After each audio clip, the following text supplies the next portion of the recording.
Good morning, everybody. Good morning. Welcome to Deconstructing Christianity. I'm your host, Coach Renz. Welcome to the show.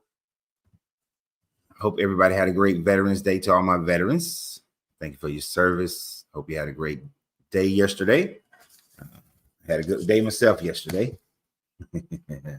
Very interesting meetings yesterday. So, gonna be some changes in the house coming real soon. Oh, let me see. That might be too far. All right. So welcome, everybody. Welcome to Deconstructing Christianity. I'm your host, Coach Renz. I know I just said that already. But today we are going to talk about angels and demons. Do they really exist? Are they real or are they fake? What presented this conversation today was the fact that right now we have a geomagnetic storm going on. And of course, people are seeing shit. People are seeing things in the sky. And so I thought, since people are having some serious pareidolia, then let's discuss it for a moment. Let's talk about the fact of whether or not there are angels and demons and they're flying in the sky and visiting people. And did Isaiah and Ezekiel have any validity to their stories of seeing these beings and whatnot? Did John of Patmos just take some of what was said in Isaiah, some of what was said in Ezekiel, and utilize that for his visions that he supposedly had while he was on the Isle of Patmos? Those are some of the things that we're going to be discussing today.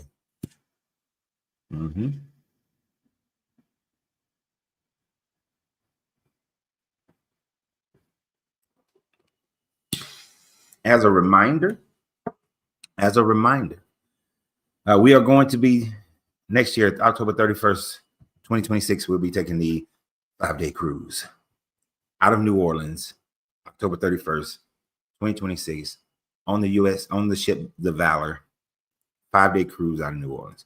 You can find the pinned post on my Facebook page, which is at Coach Renz 33 or Deconstructing Christianity. You'll find it on there, and you can find all the information as far as the cruise. And then you go to Carnival or however you book your cruises and you book it. The rooms are filling up fast. I can tell you that. I was told yesterday that the rooms are filling up fast. So you better put that $100 down now if you want to go. Save some of that holiday money that you're going to spend on other people and spend some on yourself. And I got a question for anybody who's on YouTube. It allows for, you have the dual access. You can either landscape the video or you can portrait the video.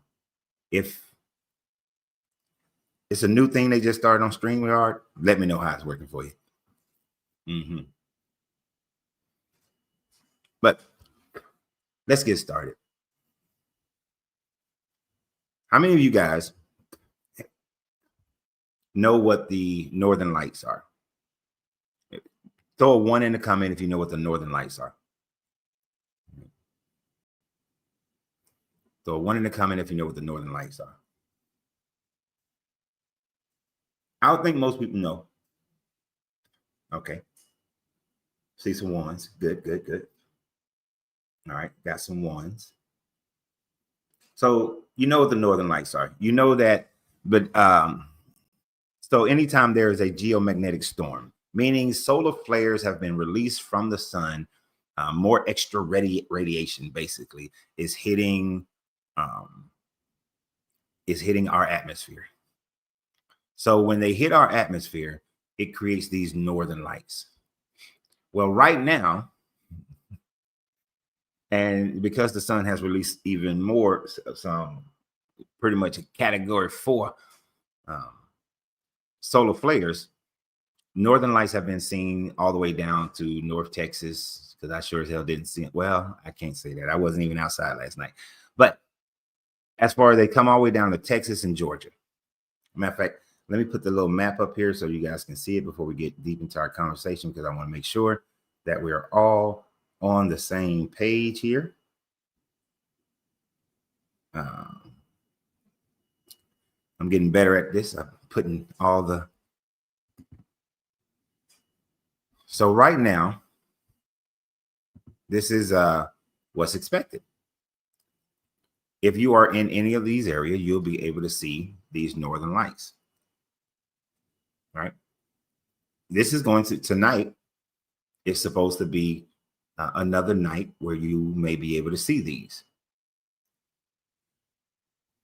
So I want you to look at all that area. Normally we can't see it in all of this area. Normally the lower parts of the United States can't see it. But this is basically just radiation bouncing off of if hitting our atmosphere, creating these spectacular light shows in the sky, right? That's all it really is. So I want you to imagine, go with me if you will, to a time frame, long time ago. And in that time frame, long time ago, you had some people who were living in the northern parts of the north of what's this place we live in? Of North America. And living in North America is these people who would see these lights during certain times of the year. They would see the lights, and they had concepts of life. They had concepts of animals and humans and animals having souls. And in their concepts of humans and animals having souls, they determined that these northern lights weren't happening because of a solar flare was interacting with Earth's geomagnetic atmosphere. No. The Inuit people said that these were the souls of those who had died before and the souls of animals dancing in the lights, still watching over their shoulder, still being present in their life. So the Inuit people taught that these lights were the souls of their ancestors and the souls of animals. So it could be said that these lights that you are seeing now, this particular one, these particular lights that's in the picture here, is the soul of an Inuit mother, Inuit grandmother. Let me let you have a better view of that picture. But that this is the soul of somebody's mama, somebody's grandmother. But of course, this picture taken in Minnesota was taken by a Christian. And when this Christian took this picture, what do you think that they claimed that they saw? Go ahead in the comments. What do you think that the Christian claimed that they saw in this picture?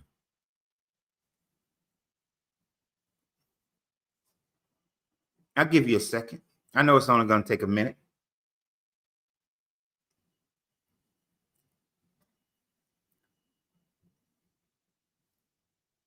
Gabriel, an angel, a duck, angel, of course, an angel. This is what the Christian community is saying. They're saying it's an angel and he's blowing a trumpet. Others have said it's not the trumpet, that it demonstrates that it's one of the angels that was talking about in Ezekiel or in Isaiah, where it has multiple wings. If you look at it, you can say that there's 4 wings, right? 4 sets, 4 wings, that not just the 2 that you normally see in pictures that are drawn today, but there is more accurate of an angel that has at least 4 wings, even though it kind of has 6 wings in the Ezekiel description, but they were claiming that it's an angel. Well, there was another native tribe that was living up near in the Wyoming area, and they would, from time to time, they would see these lights, and this story was told of how it helped to create the universe and how it was a protector of these people. And it became known as the legend of the Thunderbird. And that story got told all the way down to tribes going all the way into Mexico, New Mexico, Arizona. But it's the great Thunderbird that appears in the sky. Now, if you think about the great Thunderbird and you look at that picture again, can you see the great Native American Thunderbird instead of seeing an angel? Can you close your eyes, shake off that image, that thought process that it got to be an angel, it got to be an angel, and then look at it again, and can you see the great Thunderbird?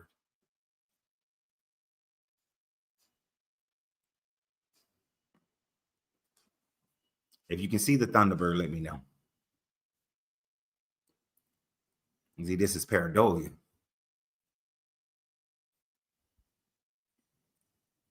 People been exactly no.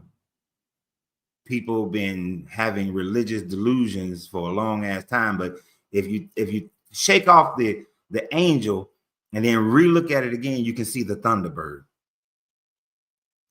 I think Sean can see it. Who is that over there? Freebie Me can see it. Let me do you one more. You got to do you one more because I see certain people on here, so I got to do this one. Like, shake it off, shake it off, shake it off. There was this incident that was happening in space, and Cyclops and Storm and all of them were on the ship, and all of a sudden Jean Grey had to save everybody. And when she saved everybody, she became inhibited with the Phoenix Force. The Phoenix Force, an enigmatic, powerful entity that just goes through space. And the movie did it okay with Phoenix Force, but when they show how she got the Phoenix Force. Can you see the Phoenix Force? That joker said a 59 Thunderbird, exactly. For those who are Marvel, true Marvel fans, can you see the Phoenix Force?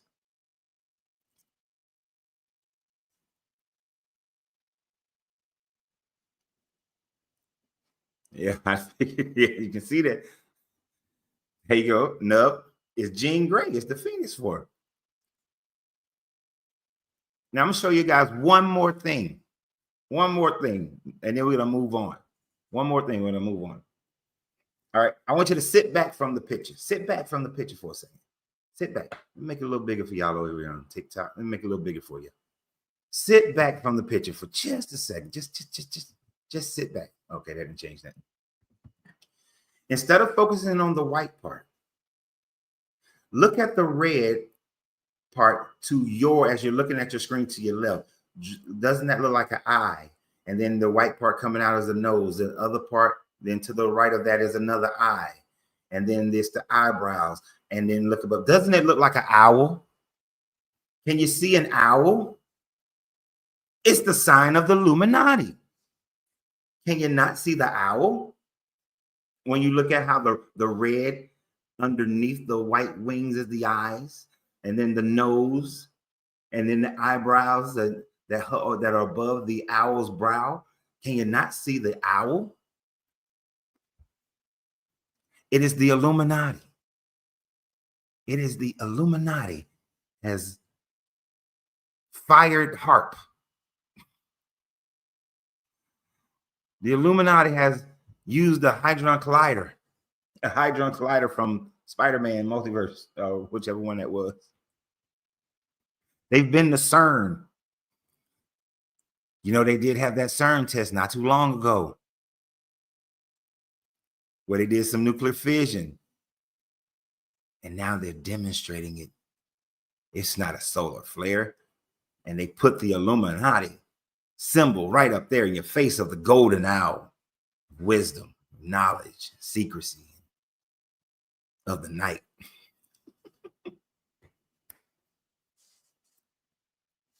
You see, these people can come up with all kinds of things. Oh, and people all over Minnesota was coming up with more and more and more.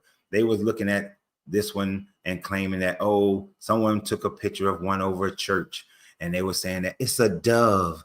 Hell, that looks like the Phoenix, or look like some eyes staring down at you. And they purposely went and took a picture over a church that had an inscription on it saying that that through Jesus is the gateway to heaven. So they purposely did that. But it doesn't always come out to be all Christianized, because when you look at this one, I see a skull, but it's not even the Northern Lights that's doing that. That's the cloud formation in front of the lights. And someone said they saw a skull. And you can see a skull. It looks like a skull, 2 eyes and a mouth and a nose. It's a skull. No doubt. All the props. And this one, somebody said it was the Ghostbusters. But I look at the red one, it looks like 2 different portals. So if I was a person who believed in the Tibetan Book of the Dead, I can say that all those beings who was coming through the portal of red, and then the other one is all the beings that's coming through the portal of green. But the 2 different portals that are shining through. And then this one is my favorite one. This is my favorite one. It's Michael Jackson, y'all. Moonwalking. Michael Jackson soul. Come to us. He moonwalking. Y'all see Michael Jackson moonwalking?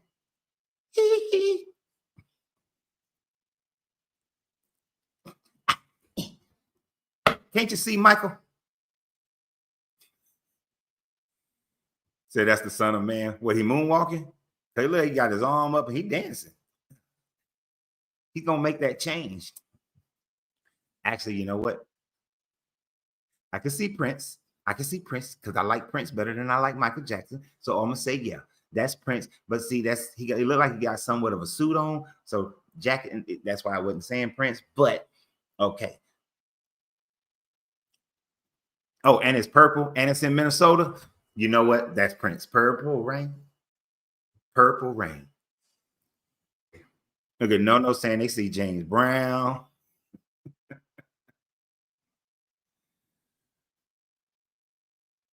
Pareidolia is an amazing thing. Pareidolia is an amazing thing. The fact that we can look at anything and then ascribe to it shape and form. Now, I want you to think about something. How is it that people are seeing angels? If they had never heard of an angel, if you had never been, angel had never been described to you, would you have ever seen an angel in any of those pictures? Would you see any beings whatsoever in those pictures if they haven't already been described to you? So when Ezekiel and Isaiah and John of Patmos claims that they're having these visions, and these visions are of angels with all these wings and lion heads on and eagle heads on human bodies and all these things, are they describing something that they are seeing for the first time when Enoch is having his tour of heaven, which we know is fantasy novel? But are they seeing things that's been described to them before, or are they seeing something brand new? You see, if you think about any other times when Abraham supposedly saw God and some angels, when what's his name, Lot saw some angels, when Jacob supposedly wrestled with God, when any other time when you see an angel that the person is interacting with, they are interacting with, they describe them as looking like a man, being a man, no wings, no Manny Faces. If you know who Manny Faces was from the He-Man cartoon and characters, then you know his head changes. He got different faces. So not a bear on one side, an eagle on the other side, and a lion over here on the other side, anthropomorphized on a human body. And so they didn't have any of that. None of that. They always described them as a man. Abraham said that 3 men came. Lot said 2 dudes came. Right? Jacob wrestled with 1 dude. Mary saw 1 dude. They always came looking like a man. Maybe a little shiny, but looking like a man.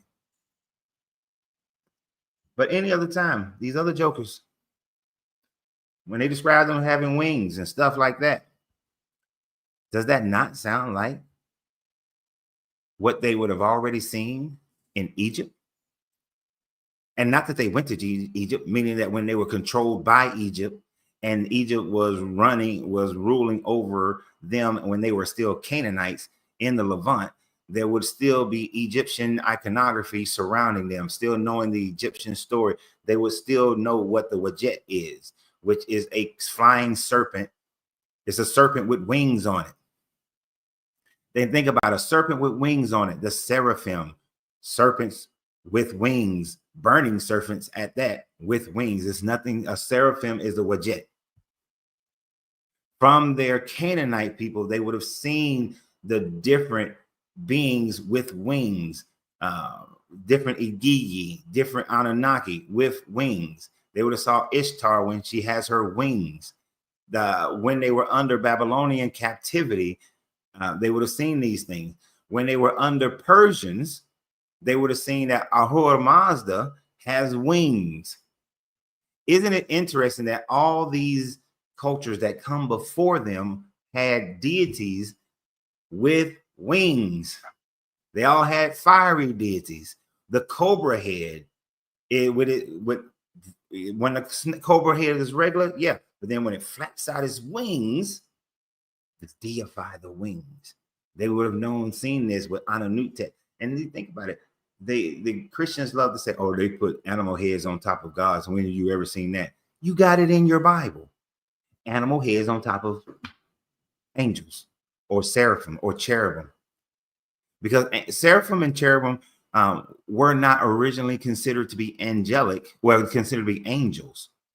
They were higher spiritual created beings, but they were like low on a totem pole. It is church tradition in Christianity that lifted them up into the higher ranks. So they are like little workers. They're not the messengers. They're not the one that come and talk to people. They're not the one that come and do battles. They guard shit and fly around a throne saying, holy, holy, holy, keeping the throne clean. They the janitors. But it wasn't until church tradition later on elevated the seraphim and the cherubim into the higher ranks. But they are really just taking from other cultures. So if Ezekiel, who is Ezekiel and Isaiah are written at the tail end of the Assyrian captivity through the Babylonian captivity by multiple authors, and all these multiple authors would have known about and been familiar with seeing the winged beings, winged divine beings, fiery serpents of the Egyptians, of the Akkadians, of the Assyrians, of the Babylonians, down into the Persians. So they're just replicating. And this is why John of Patmos, he's even replicating what the Old Testament said in Ezekiel. He ain't even bringing nothing new to the table. He's taking Ezekiel, Isaiah, and Daniel and mixing it all up to create his own vision. I doubt if he ever even had a vision. That is actually how it came to be. But these stories, they just simply follow the same pareidolia, the same step by step evolution of a religion as anything else. Like I said, the Inuits looked at these lights and thought that it was the souls of people circling them all day, during these time frames.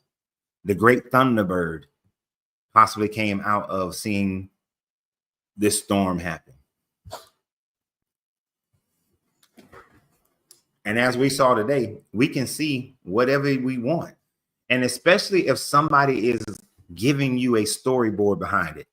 I gave you the storyboard of the Thunderbird, and you can see the Thunderbird. I give you the storyboard of an owl, and you can see the owl. So if I give you the storyboard of Jean Grey, you can see the Phoenix Force. So if you're given the storyboard of something, then you're able to see it, because your mind will start to find it. Because if you're taking that information in and you're accepting it, your mind will find it. So when these people are being, they're just creating their story, describing their story, they're finding this shit. Yet no one can prove an angel exists. Most of modern people's ideas of angels come from your medieval Greek traditions. the medieval Europe, I should say, traditions of what angels look like, angels and demons and devils, what they all look like. The whole devil with with a tail and the horns and the pitchfork, all of that stuff comes from people like Dante's Inferno and what is the other one? Is it Paradise Lost? That's where your modern day ideas of angels and demons come from. From going and looking at, if you were to go to some of these temples of the Christians, and you'll see that all they did was take the imagery that they already had for their Greek gods, their Roman gods, and they converted them into Christian gods. When you go to Rome, go to Greece, and it is rarely apparent there, your idea of Cupid, the little baby Cupid angel, it's where many, you'll see that. And then later on, people like Michelangelo and Da Vinci, they painted based on that idea. So, but those were the Greek gods, right? The Temple of Zeus, that picture of the Sky Daddy, that's Zeus from the Temple of Zeus, of what he looked like back then. We know most of what people believe Jesus looked like is Caesarea Borgia, but God the Father that you see all the time, the big white-haired dude with the big beard, is Zeus. That's all he is. People accept it. People believe it. And people run with it. They run with it. Let's take a call. Oh, it's Jumanji.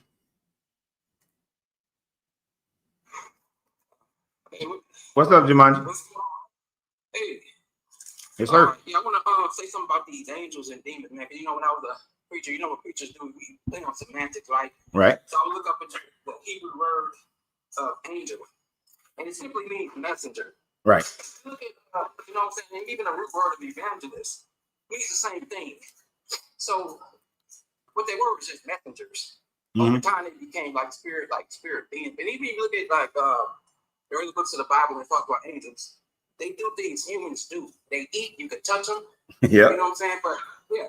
So what they did is, when a monotheistic religions came along, they just downgraded all these other gods into angels. And that's the same thing as the demons. Look up that word, just means lesser gods. Right. If you go before the pre-exile, they probably used the word, didn't use evil spirits. And it wasn't so much a demon, it was just a spirit that guided you. But then they converted them into opposers of the main God. What's the other point I wanted to bring up about this? What's I trying to bring up? Yeah, actually, yeah. That's good, because I was gonna go there with the fact that angels were nothing more than, in the ancient Hebrew, they were the sons of El. When you look at when he gave out the different portions, they are the B'nai Elohim. They were never considered these angelic beings. That's more of that became a later tradition in Christianity. Because even in the ancient Jews, they didn't think about them as angels, but simply, like you said, messengers, or just spirit beings that was of another religion. Right. And that's the point. Once into Christianity came, that the demons were these evil spirits. Also, even other so-called pagan religion, there was also good demons. If you look up some of the ancient ones, there was no good or bad demon.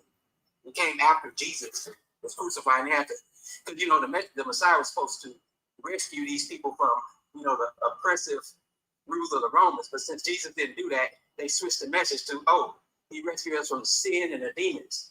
Right. But yeah. Yeah, so what I'm saying. But yeah, those words, it's just we interpret them over time.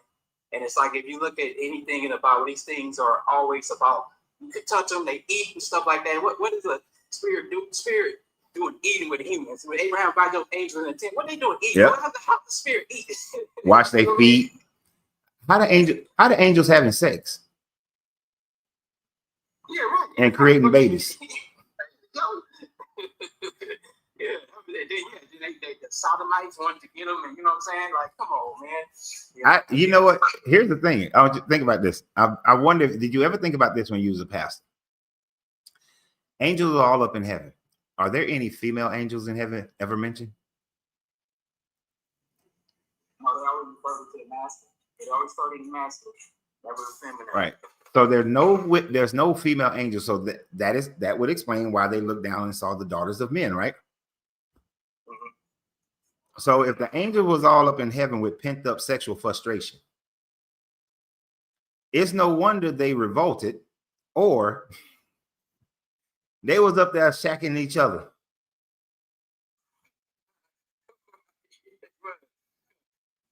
I'm just saying, because obviously they have sexual desires if they looked down and saw women and thought women looked good, so they have sexual urges, according to this book. So were they banging each other, or were they just up there? And you know, if you got a bunch of men who ain't had no sex in a while, they get angry. If we ain't having sex, we fighting, right? Especially when you ain't got shit to do but walk around praising this God. It ain't like you know, and today we can channel our frustration into work or projects and all those sorts of things. But if you up there with God and y'all just looking at us being creepers, that's a lot of frustration. Right. But also here's the thing, even you were a pervert, I mean, that's like me looking at an animal and getting aroused by that. Why would an angel be aroused by a human? They have a whole different nature. Mm-hmm. Even if they were, it's like for an angel or a spirit to look down at humans and get aroused by us. That's perverted. It's a whole different being. You know what I'm saying? We don't have the same, you know what I'm saying? So it just doesn't make sense for an angel to look down at humans to get aroused. Like, right. That would be equal to bestiality. Yeah, that's like bestiality. You're right. I didn't even think about that part. Yeah, right. Anyway, I'm gonna drop down, man. But yeah, good talking to you, all right. Appreciate you, Jamal. Later. Yeah. And that's the thing. This is why some people they do not say that the Nephilim were created by the fallen sons of God, and as far as angels, but they say that the line of Seth started having sex with the line of Cain. And that was because it says that Seth generation, that after so long, one of Seth's generation started calling upon the name of the Lord. They started worshiping God. They started worship. So they were considered the B'nai Elohim for a while. And this is something that I was taught way back in the day. So it was the line of Seth that had started until I actually grew up and actually started studying for myself and realized that no, it's talking about the B'nai Elohim, the angelic beings. Is not talking about the line of Seth. But these angels wanted to come down and have sex with a lesser being as far as how this book is created. Why would you ever want to do that? Unless for the fact that there are no women angels in heaven. He said, never seen one, but they could be real. No. Aliens can be real. Angels, we have no proof of a spiritual realm actually existing. Right? We would need proof of a spiritual realm in order to prove that angels exist. So first you got to prove the existence of the space. Then we can discover what's in the space. And then if we discover what's in the space, would that necessarily make them angels, or would that make them interdimensional beings?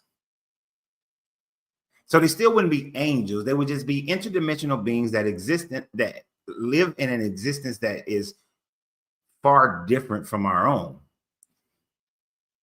And if they were able to come to our dimension, our matter form of existence, and pose as people, then that would really demonstrate that they just have a technology that can allow for their energetic form, or whatever form they're in their dimension, to then exist in a form within our dimension. They've done this on Star Trek many times, where a being, a pure energy being from some other dimension, or just a pure energy being, in order to communicate with, you know, the Star Trek people, they take on the form of one of the people on the ship, or they possess him. But that would just mean that they're just some other life form, right? That's all. So the Nephilim would have been demigods. Yes, the Nephilim would have been demigods, just like Hercules, just like Achilles. You see, that's part of the problem. It's the common motifs, what you can learn from other cultures, and then you transfer that into your culture and try to make it yours now, right?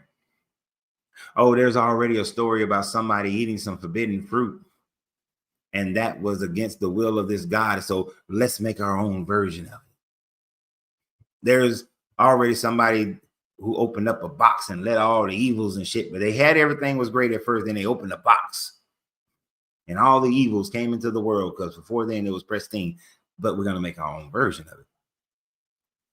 They got beings coming down, visiting some of the lesser deities from the Olympic gods, or the Igigi, which is, depending upon what time frame you're reading their stories, the Igigi is a lesser beings than the Anunnaki. So they came down, and they were the ones who came at Mount Harmon and took wives of the human, took 200 wives of humans, because Marduk was marrying a human. So they took wives, and they made a pact with I forgot the damn name of the dude they made a pact with, but they made a pact with a dude so that he wouldn't just get the blame.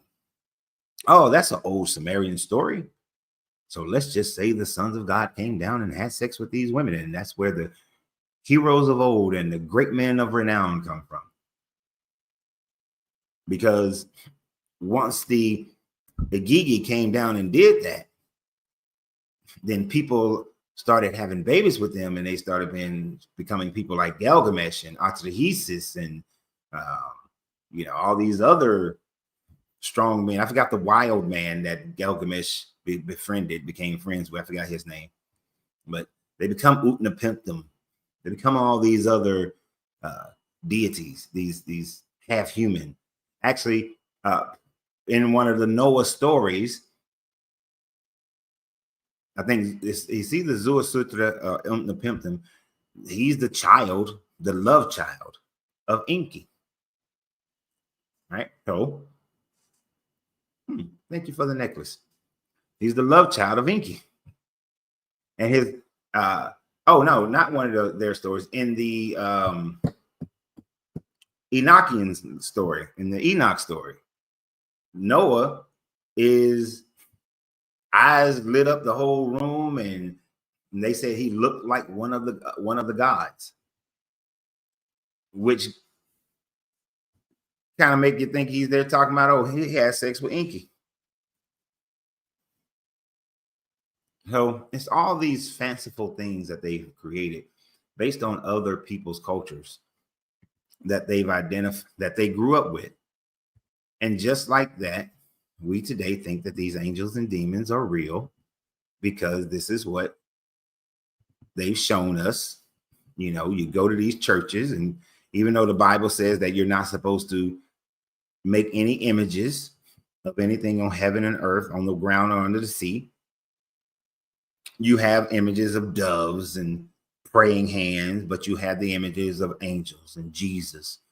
You have the images of demons and devils. So you grow up with these things inside your churches, even though it's blasphemy for you to do so. And what happens? You start seeing these northern lights, and pareidolia hits. Oh, it's angels. It's the trumpets being blown. I can't tell you, there was like 4,000 comments on one of those pictures. And I didn't go through all 4,000, of course. But they was all like, oh, it's the angel blowing the trumpet. It's the end times. It's the end times.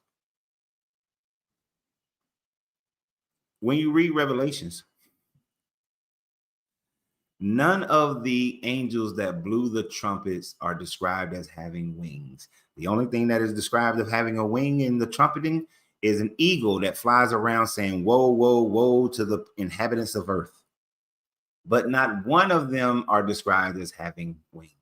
And angels in general are not, they do not have wings. Only seraphim and cherubim, who originally were not considered in the classification of angels. It wasn't until later writers in the Kabbalah first that started classifying them as angels.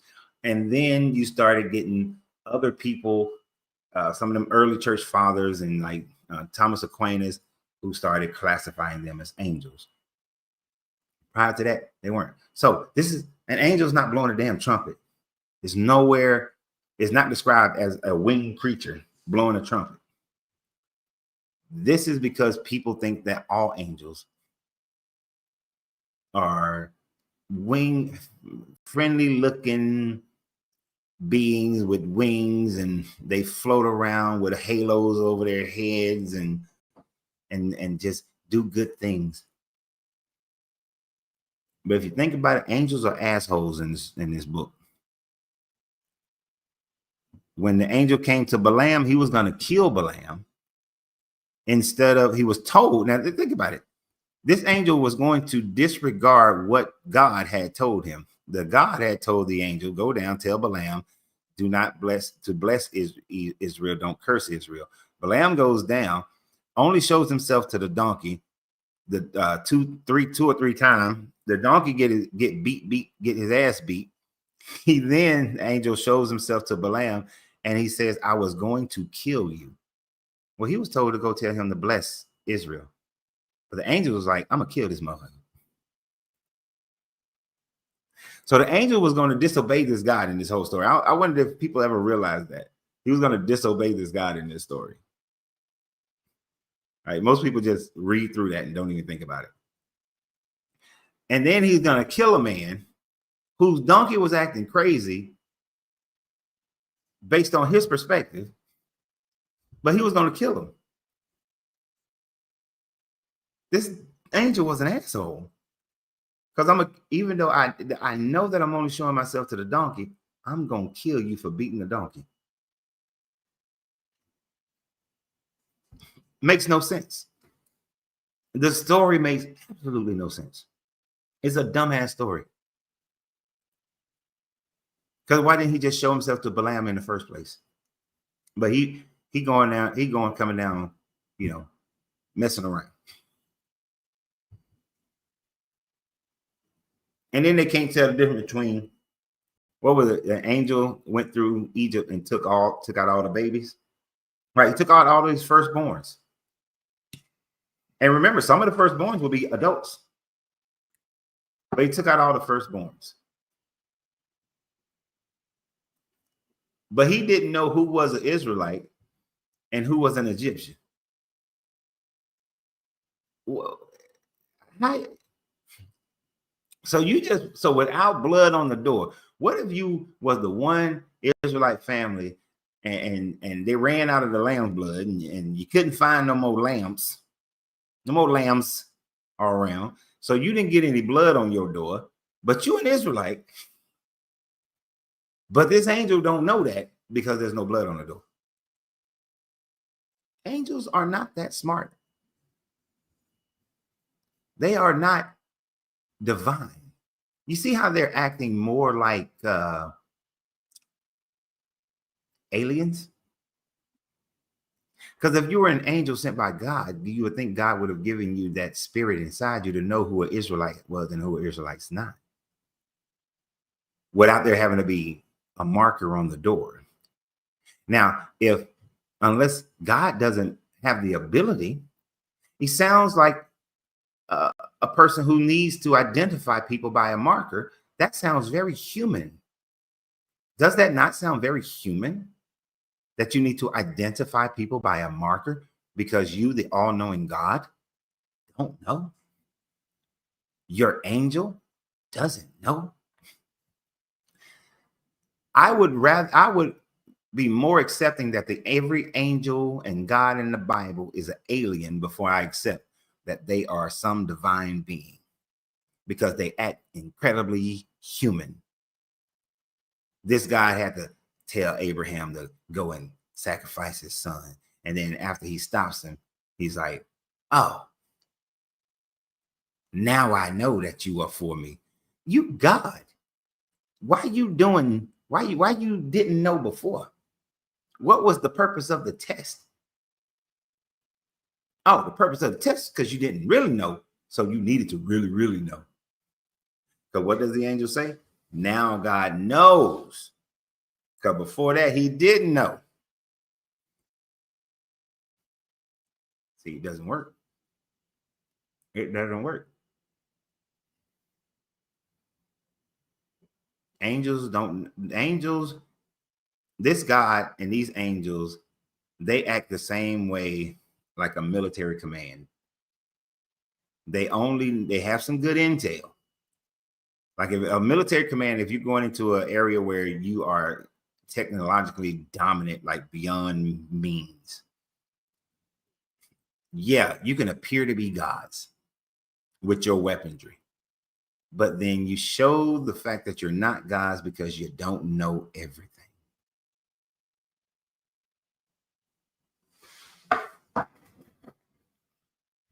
What's your take on spirituality, on the issue of spirituality? I don't think that there is no such thing as a spirit. There's your consciousness. And that's it. Whether it stays put together when you leave this existence, nobody knows. I have no idea what comes after this. Nobody can say affirmatively what happens after this. All we know is that your energy doesn't die, but what becomes your energy, we don't know.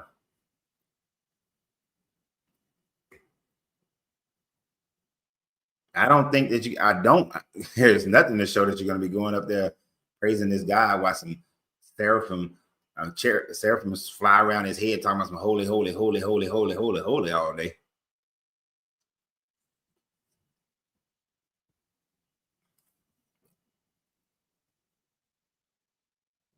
So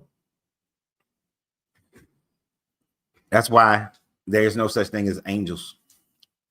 If an angel, if what they called an angel were to show up today, I would ask it, what planet do you come from? Or are you existing in some alternate, like, is there another dimension of existence that you're in where you get to live in some other type of matter form or non-matter form?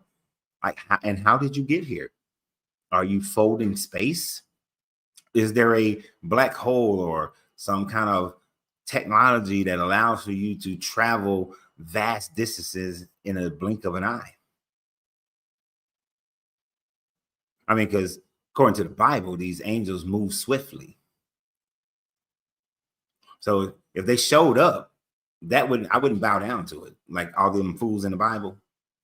It says that as soon as they met an angel, they bow down and called him Lord. That ain't happening. It's gonna be like, hey, man, first of all, don't leave without taking me. Because Earth and these humans, I don't like them. I'd rather not be here. Plus, I want to see space. I would love to travel through space. That would be amazing. That's like the most amazing thing I can think of that I would love to do. Just like to travel through space or be out there. But I would never think that they're an angel or there's God and that they should be worshiped. Or when I die, I go to wherever they are. That would be like them living in their existence, and when they die, they think they're going to come here. Oh, we're going to go to this place, and it's so green, and it got waters, and it got all these different environments where you can experience all these different aspects of life, of being cold and being hot. Imagine if you were a creature that lived on a lava planet. Earth would be a paradise. Earth would be a paradise. All the different environments and the changing of the weather. But you come from a volcano planet, Earth is paradise. Earth is heaven. Did you ever get on a submarine? I got on a submarine in high school on one of them little trips with the recruiter, and I said, no Navy. I'm not going to the Navy. I ain't getting on one of these.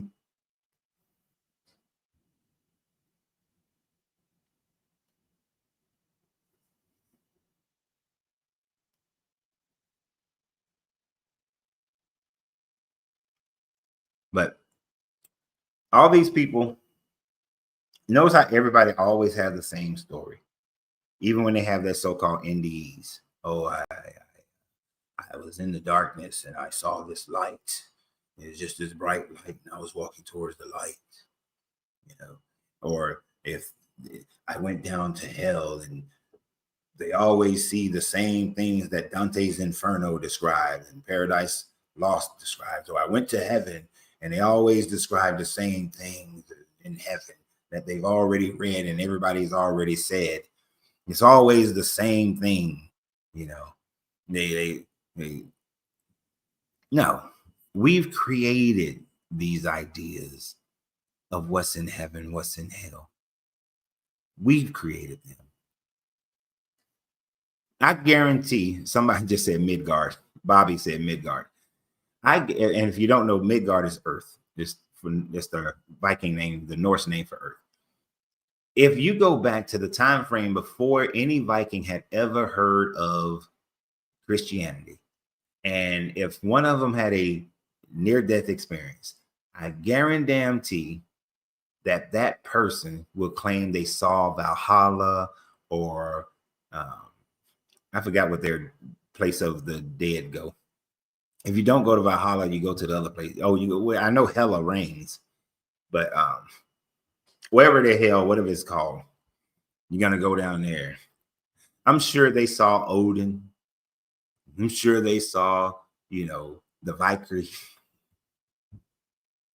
Everyone always sees their own thing. Jotunheim, Jotunheim. Appreciate that, Kevin. Didn't think I was going to be able to pronounce Jotunheim. But I've talked to, I had some Indian customers who used to come to my shop and we could talk freely. And I've talked to them and they tell me stories of how they were visited by Lakshmi, or visited by Krishna, or visited by, Kali, or they've been told of other people's near-death experience who were Hindu, and all of their experience are Hindu oriented. None of their near-death experience is Christian oriented.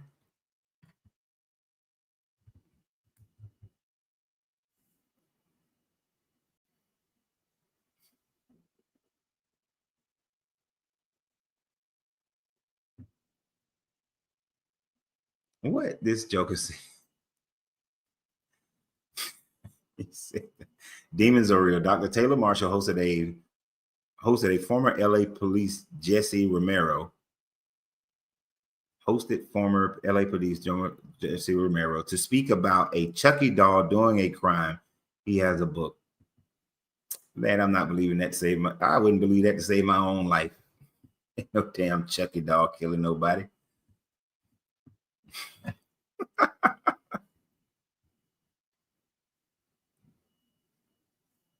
And we can come up with some great stuff.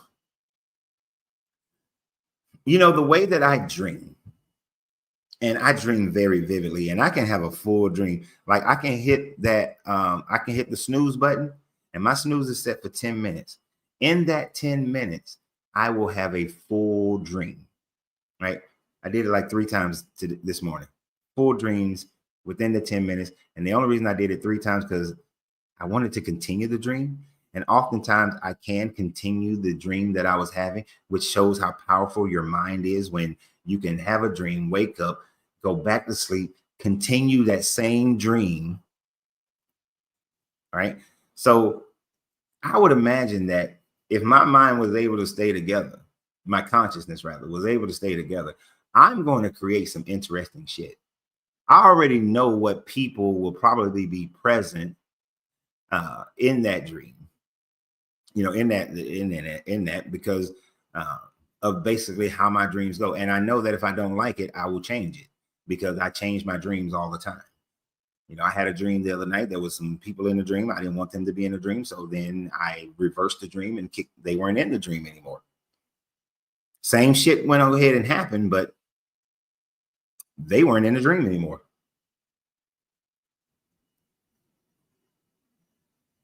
So your mind is incredibly powerful. So when these people are having these near deaths, or they're, doing all these, going into surgeries, or having visions, they are just showing the power of the mind to create and manifest whatever it is you've been indoctrinated into. And since I'm not under any of those indoctrinations, I create my own. So what comes next is whatever, if my consciousness stays together, what comes next is whatever I create. And sorry for doing it. There's a wild hair on this mustache that keeps going up. But I will create whatever it is I desire to create.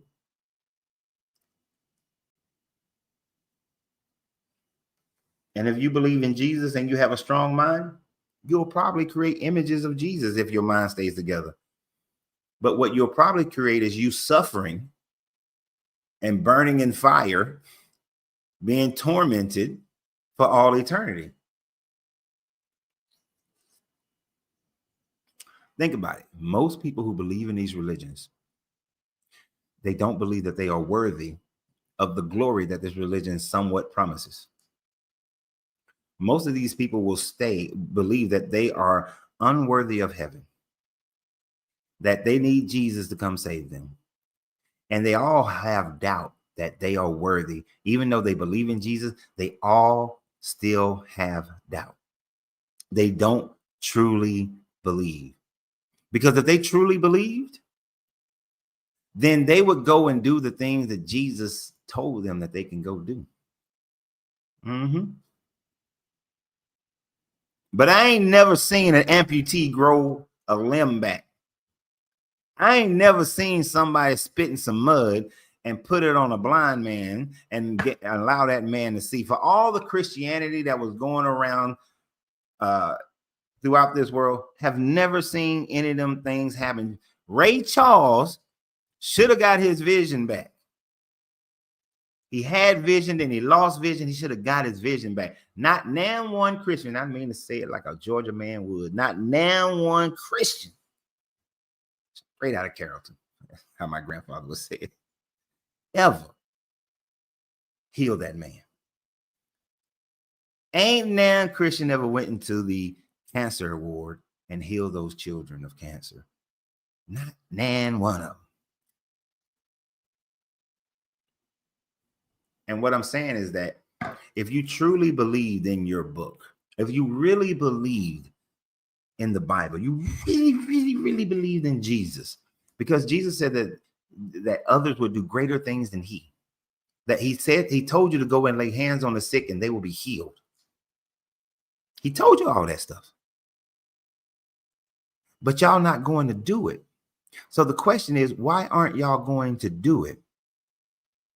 And through any type of critical thinking, you would have to come to the conclusion that the reason why the Christians do not go into hospitals and do this is because they have doubt. They have doubt that they will be able to heal that person. They doubt that they will be able to walk in that hospital, heal that person, and they walk out with that person. And because they have that doubt in that, they have that doubt within themselves. And so if a Christian mind does stay intact when they die, they go into hell because they have doubt. They don't really believe that Jesus is going to save them. They don't really believe that their name is written in the book of life. They really don't, because they have doubt. And doubt is so damn strong that it will derail all your logical thinking, all your efforts. It will cause you to swing way back to the left. And that's why Christians are going to hell. Because they have doubt.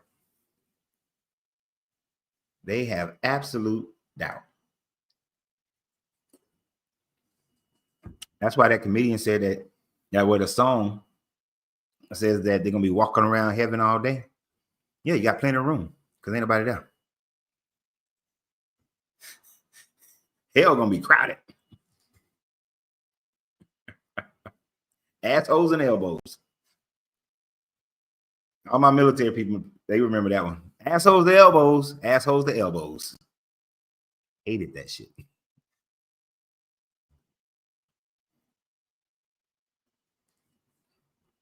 And like Debbie just said, they created their own hell. Let me see the whole thing that she said so I don't misquote her. But shit, y'all keep typing so fast, I can't fucking see it. They created their own hell and they will live in their own creation. Exactly. The Jewish religion originally did not have a hell. It didn't have a hell. Hell didn't come into the Jewish religion until around the 5th century, 4th century BCE is when it started becoming a thing. And the only reason it became a thing at that time frame was because they were conquered by they were released by the Persians, then conquered by the Greeks. The Persians and the Greeks had a form of hell, but it really gained its full momentum when they were conquered by the Greeks and Hellenization started. And in Hellenization, you had Tartarus, but you also had Elysium. So Elysium became their heaven, Tartarus became their hell, right? And this developed into their system of belief. So by the time you get to 1st century and the development of Christianity, yeah, they go even further with this whole torment, heaven and hell. So if you were born into a Jewish family in, say, 600 BCE, you would not walk around believing that there is hell. You would have walked around just saying that you went into Sheol. You went into this kind of sleepy, dark state where you didn't really have consciousness of you didn't go up and be with God. Only special people got to go be with God, like Elijah, Enoch, but no one else. You go into the grave, a sleepy little dark place. It's not good nor bad. You're just there.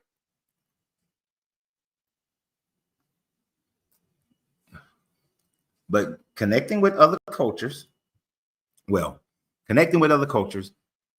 being conquered by other cultures, that's when their religion starts to change. And I want you to think about that. We can see this in our own time frame. Anytime a family comes to, if you live, whatever country you live in, I want you to think about, it doesn't matter what country you live in, but whatever country you live in, you have people who immigrate to your country.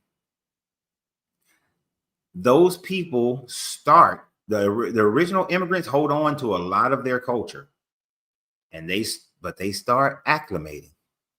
And then they have children. Now their children are still going to be very much into their culture, but then their children start acclimating even more.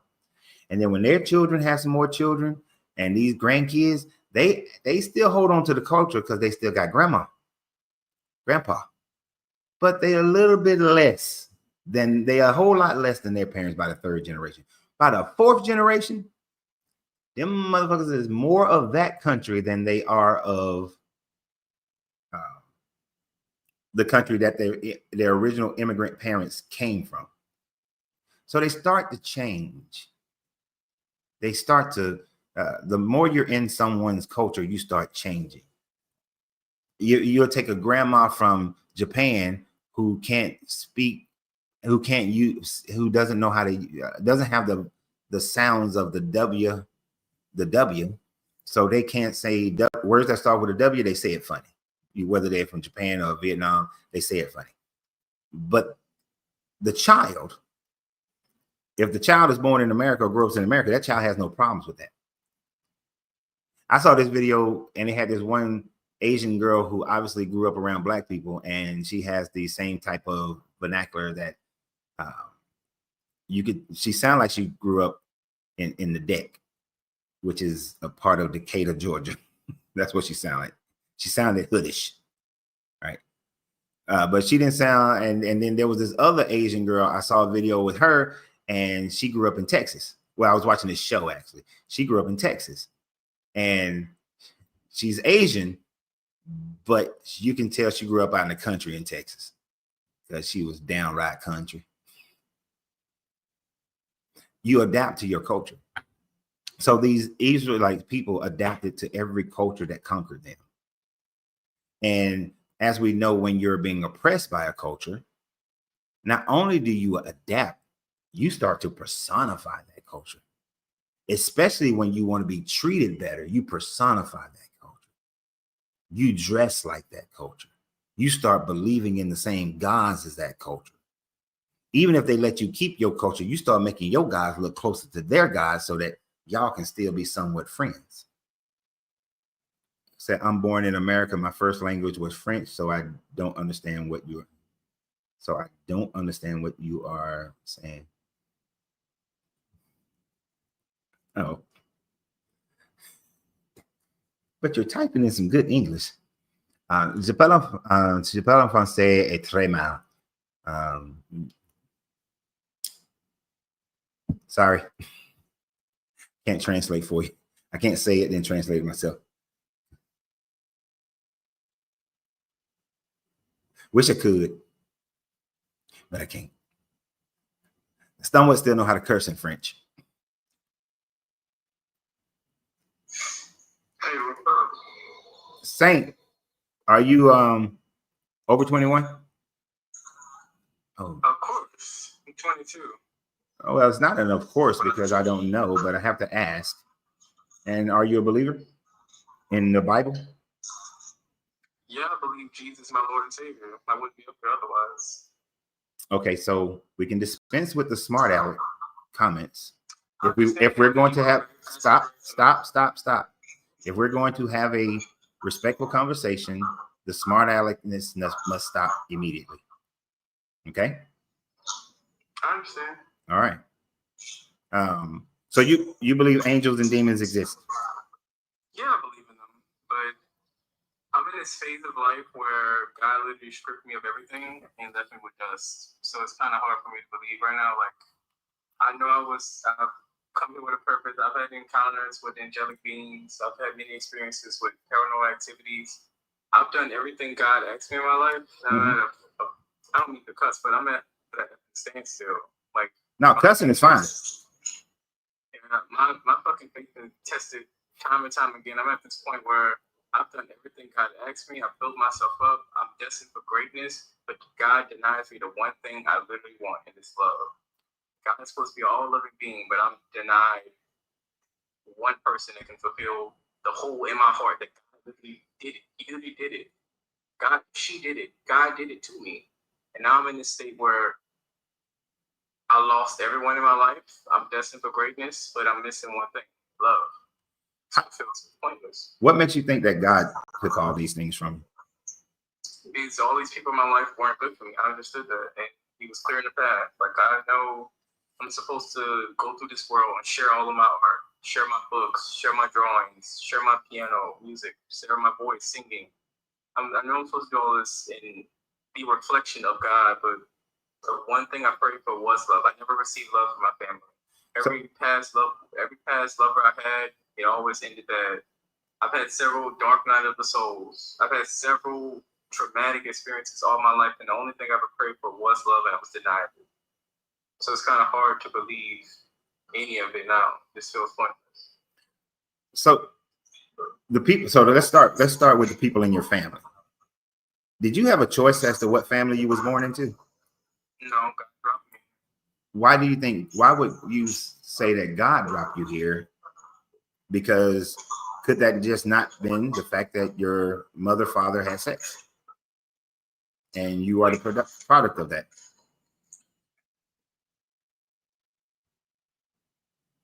I mean, that is true. I'm an active believer that we choose to come here. We have soul contracts. I do believe in that. But I also feel as though these contracts can be violated to the point that God even is like, wait, all right, this is too far. I got to do a divine intervention. And that wasn't my fault. I feel like God even makes mistakes. I'm so sorry. That's how I'm starting to feel right now. No. I've done everything in my life according to God. Like I've only walked by faith. Only. And time again, God tests me. The enemy comes every time. I can never know peace. There's a calling in my life. Everybody wants it. I never know peace. Could it not be that these, this what you call the enemy coming at you is just decisions that other people make, and decisions that you make yourself as well?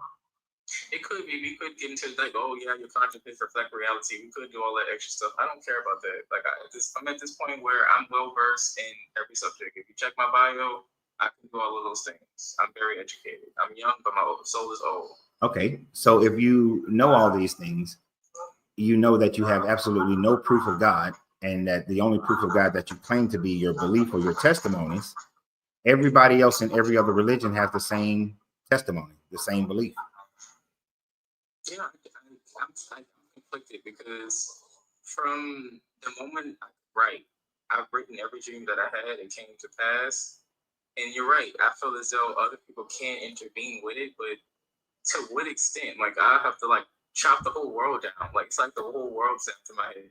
No, but what I'm saying is that you can find a Hindu person that's going through the exact same, went through everything you went through, and they will believe that Brahma is doing that to them, right? Yeah. So what validates theirs and what validates yours? So they both would be considered valid because it's how they feel, right? It's how you feel is how they feel. So wouldn't you have to say that theirs is valid? I feel like this. I'm a person, I take accountability for everything I did in life. I'm conscious of everything I do. I'm very particular of everything I do. And we can argue, but have a positive mindset. Love and light. I've done it. I've been manipulated. Oh, I ain't saying that. What I'm saying is, I know this comment don't matter. It's like a ghost down there, but he says he's not holding himself accountable for his own choices that he made in his life. Every choice that I made was through what I believe as universal God, creator, source. It was all in alignment in the name of love. That's what I feel like. I feel like love is God. Because if you can tie everything back to love. Love is unity. Love is a oneness. Love is compassion for others, right? okay, but I think one of the things that you're missing is the fact that you are expecting your God to control the emotions or the reactions or the actions of other people. And if you come to the realization that everybody is their own universal consciousness, everybody makes their own decisions, you have to then choose how you're going to respond or react to those decisions. Now, when you're a child, you're dealing with parents, you're dealing with family. That's harder because when you're under their authority, you don't have as much of a way to respond or react. You're only 22. You're just getting started in the adulting part of life where you have more control over your life. I was a childish as fuck. Okay, but you now have more control. You don't have to deal with them if you choose not to, right? I chose to detach from them. Okay, I don't know all the details, but that's a good decision. That's from what I can tell.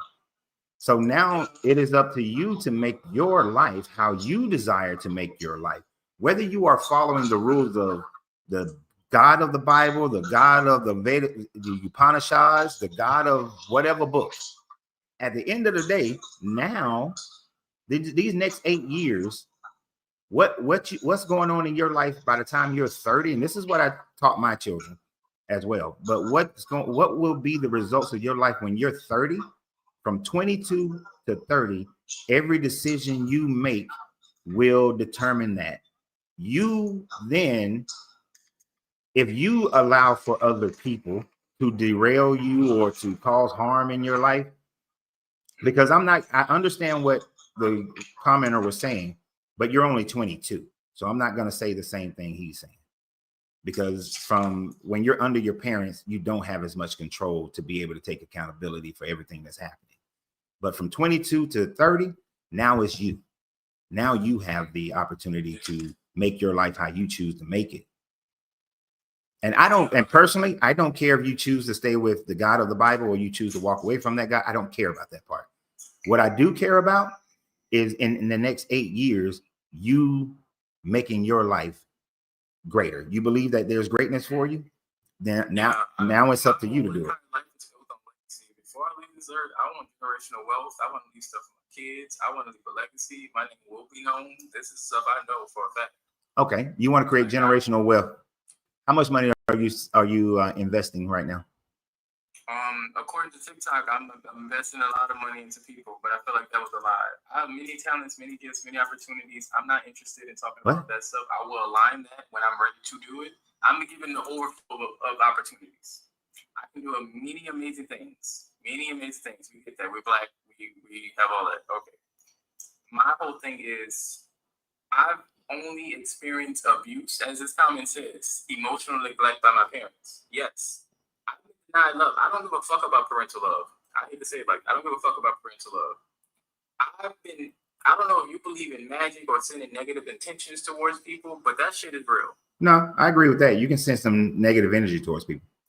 Yeah, that shit is real. I'm from New Orleans. I'm from a city of people who practice shit like that. Hoodoo, all that shit. I've been put on satanic altars and rituals and all this extra shit to kill me. I've been set up trying to put life insurance claims. I had a very traumatic ass life. I don't give a fuck about what nobody's saying in these comments. This is me and you talking. Okay. I had a rough life. I had a life that many men in these comments will fold. Like bitches. Okay, so just talk to me then. Stop looking at the comments. Yeah, I know. I'm not trying to look at them, but it just be like, this is a majority of men. They're not fucking men. All right, stop focusing on them. Right here. Right here. All right. All right. So I'm assuming that you now live on your own. I've always been on. No, I mean like totally on your own now. Like you support your own life. You support your own life. You're not beholden to anyone. Yeah.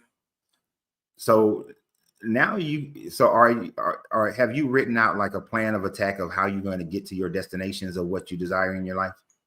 Yeah, we have a whole college portfolio mapped out. Like what the fuck I want to do, but it's like intervention, like this. These outside forces all of a sudden like attacking me. Like people started coming to me left and right. I'm like, I don't give a fuck about none of this. Like I just wanted to go to college and pursue my career in music, but people are fucking with me. Like they're fucking with my finances. They're fucking with everything about me. My parents sabotaged my car. They sabotaged my credit. They ran my name through the mud. I've been fucking set up by people. Okay, so are you going through the process to fix all those things? Like fix your credit? I'm trying to get there. Getting the resources, I'm connecting with the right people. Okay. I keep been saying, calm down, it's coming, calm down, it's coming. I want fucking results now. I've been working hard all my life. I used to work 100-hour work weeks.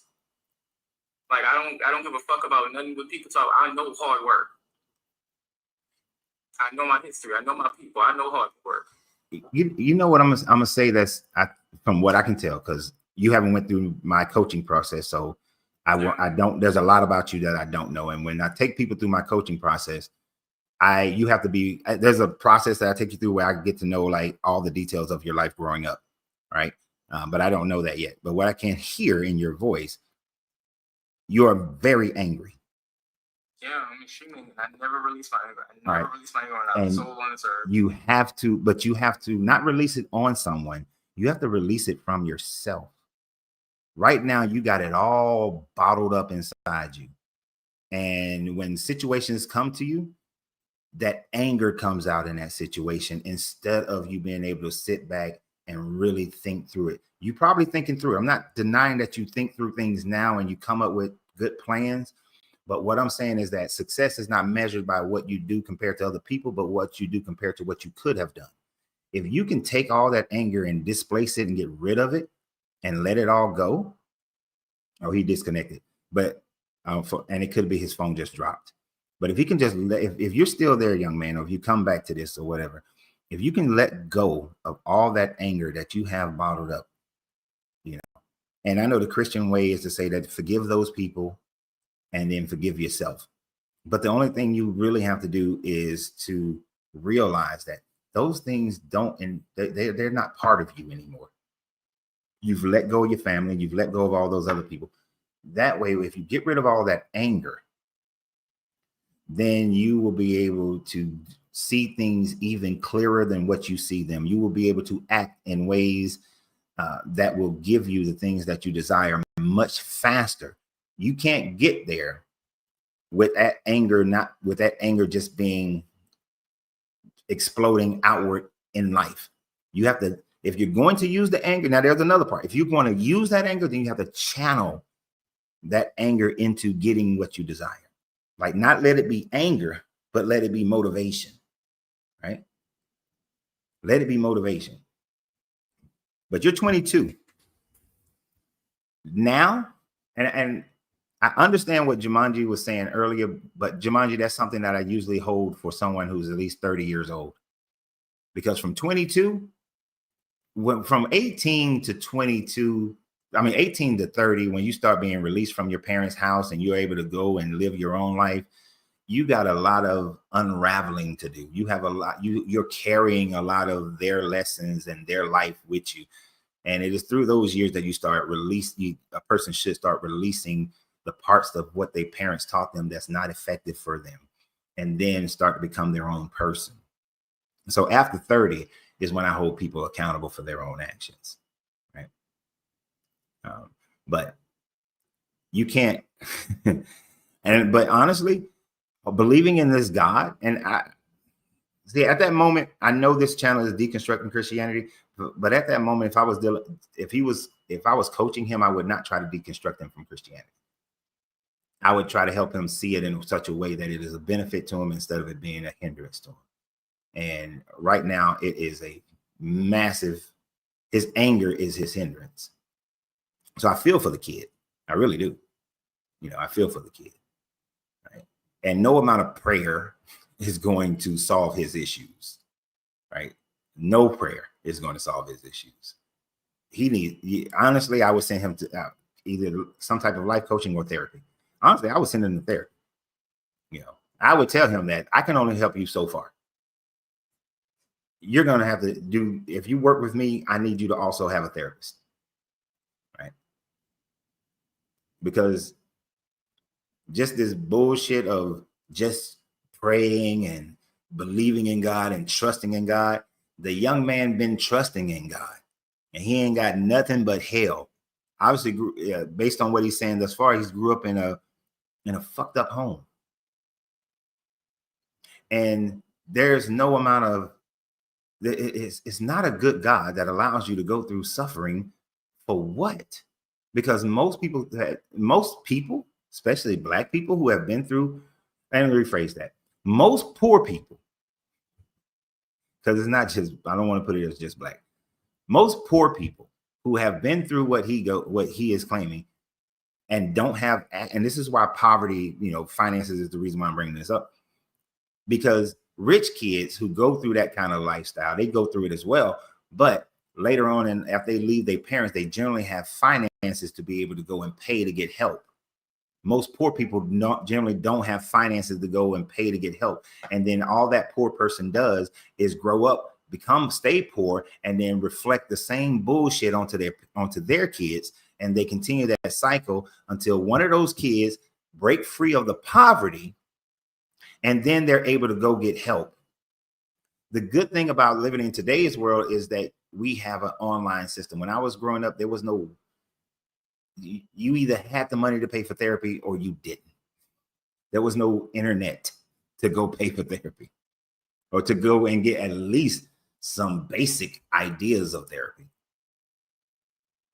But that young man needs therapy.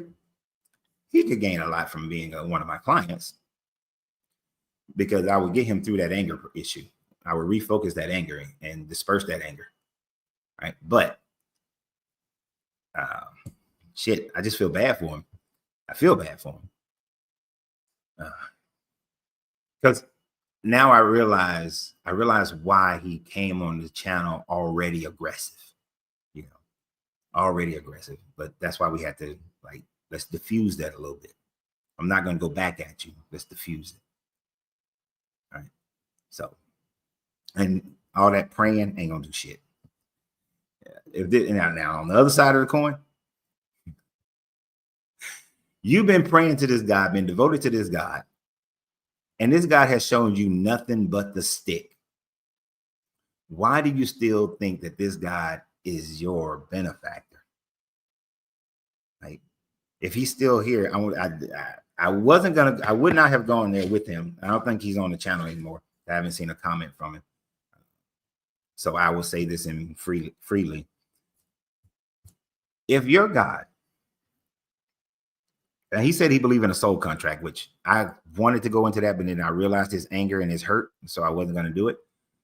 But people who believe in a soul contract is saying that you have a contract before you came into this existence, and you purposely decided to come into this existence to that family. For whatever reason, you decided to go into this fucked up family. Okay, why would you have a soul contract where you agree to come into a fucked up family? And then he said that people violate that contract. He said that God violated the contract. I don't know if he actually meant that, but he said that God. But he's questioning the God anyway, so I don't doubt that that wasn't something that he said arbitrarily or by mistake. So he believed that this God has violated that contract. If this God violated the contract, why would you continue to accept this God and try to be obedient to this God? If before you did anything wrong, this God violated the contract that you agreed upon with this God. That means this God is not to be trusted. And then what the church is going to tell him, God sent you through all of that so that you will have a greater testimony to tell the world. And because he believes that he's destined for greatness and that his name will be remembered and so on and so forth, that he'll create generational wealth, a Christian can easily convince him that, I ain't gonna say easily because he's angry, but a Christian can convince him that your suffering will be to God's glory when you glorify God for getting you through all that suffering. That's some bullshit. Bullshit. That's straight bullshit.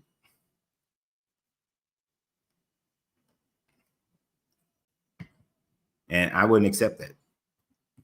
He would do better. He would have a better life if he didn't believe in this God and believe that he had to walk by the faith of this God. Sky, are you over 18? 21? Sky. Sky didn't mean to come up. They didn't mean it. So what was I saying? Oh yeah. So I wouldn't. Yeah. So why would you continue to deal with a God that violated your first contract with him if you believe in soul contracts? But even if you didn't believe in soul contracts, you were taught about this guy, you believed in this guy, you were indoctrinated, whether socially indoctrinated or by your parents indoctrinated into believing in this God. This God has shown you nothing but the stick to the level where you have to separate yourself from everybody that you have ever known, including your family, your parents, because they were trash.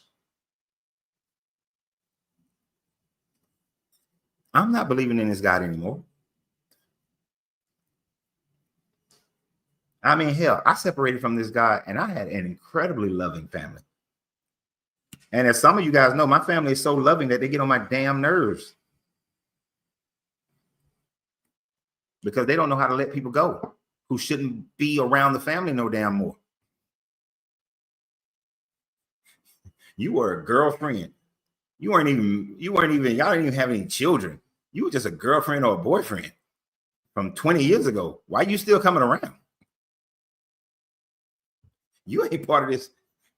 And you're a leech. You only show up to eat and you never bring anything. Get the fuck on.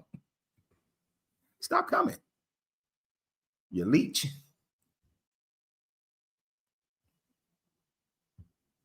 I'm just saying.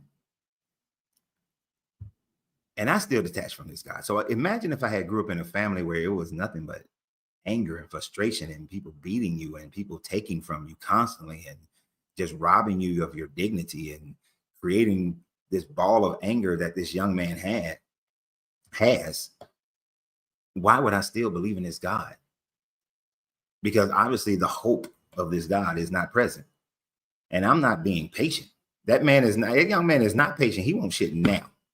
If you won't shit now, stop believing in this God. You won't shit now, start understanding how the cause and effect work. If you won't shit now, understanding what pole is something on and how do you vibrate to the higher end of the pole if you won't shit now.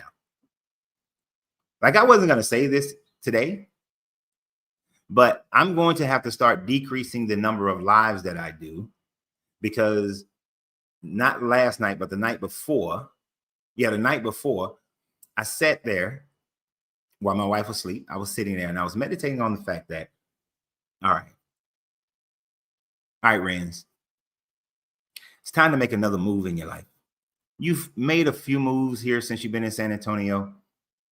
Didn't go the way you wanted to go, but some of the things that you're dealing with, you in the long run, it's not what you really want to deal with. It's just something you can do, but it's not going to be the lifestyle that you actually want.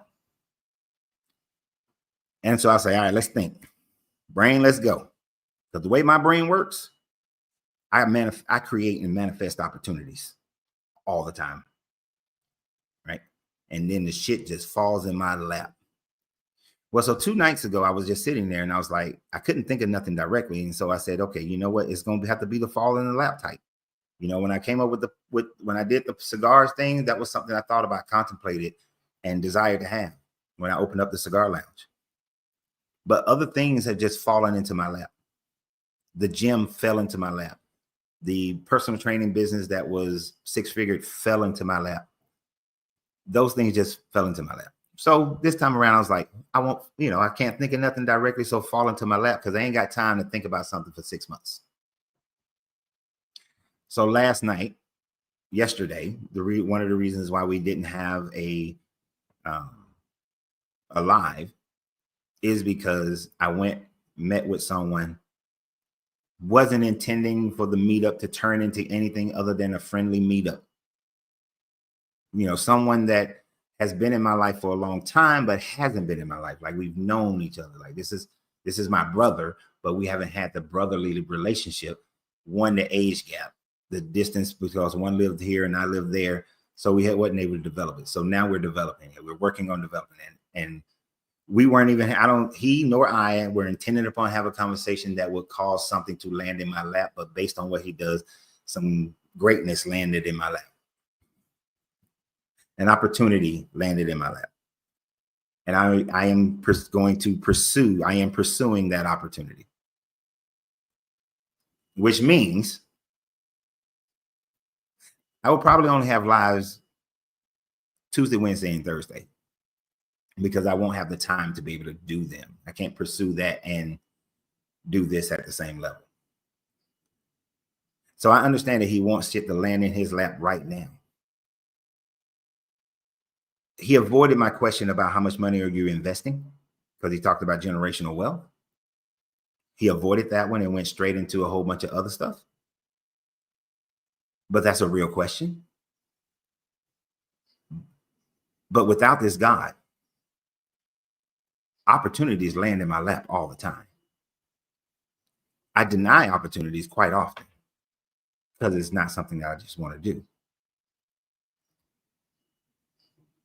Hell, this what I'm doing right now landed in my lap. I had never intended for this to become this. Oh, whoa, all that background noise. Clean it up. Yeah, man. That's I was saying that's a coping mechanism. A lot of times, man, religion is so indoctrinating people that the reward is tied to this God. So to give that up, will give up. It's like dangling a carrot in front of your face. So if you were to give that up, it's no purpose, anything to strive for in his life.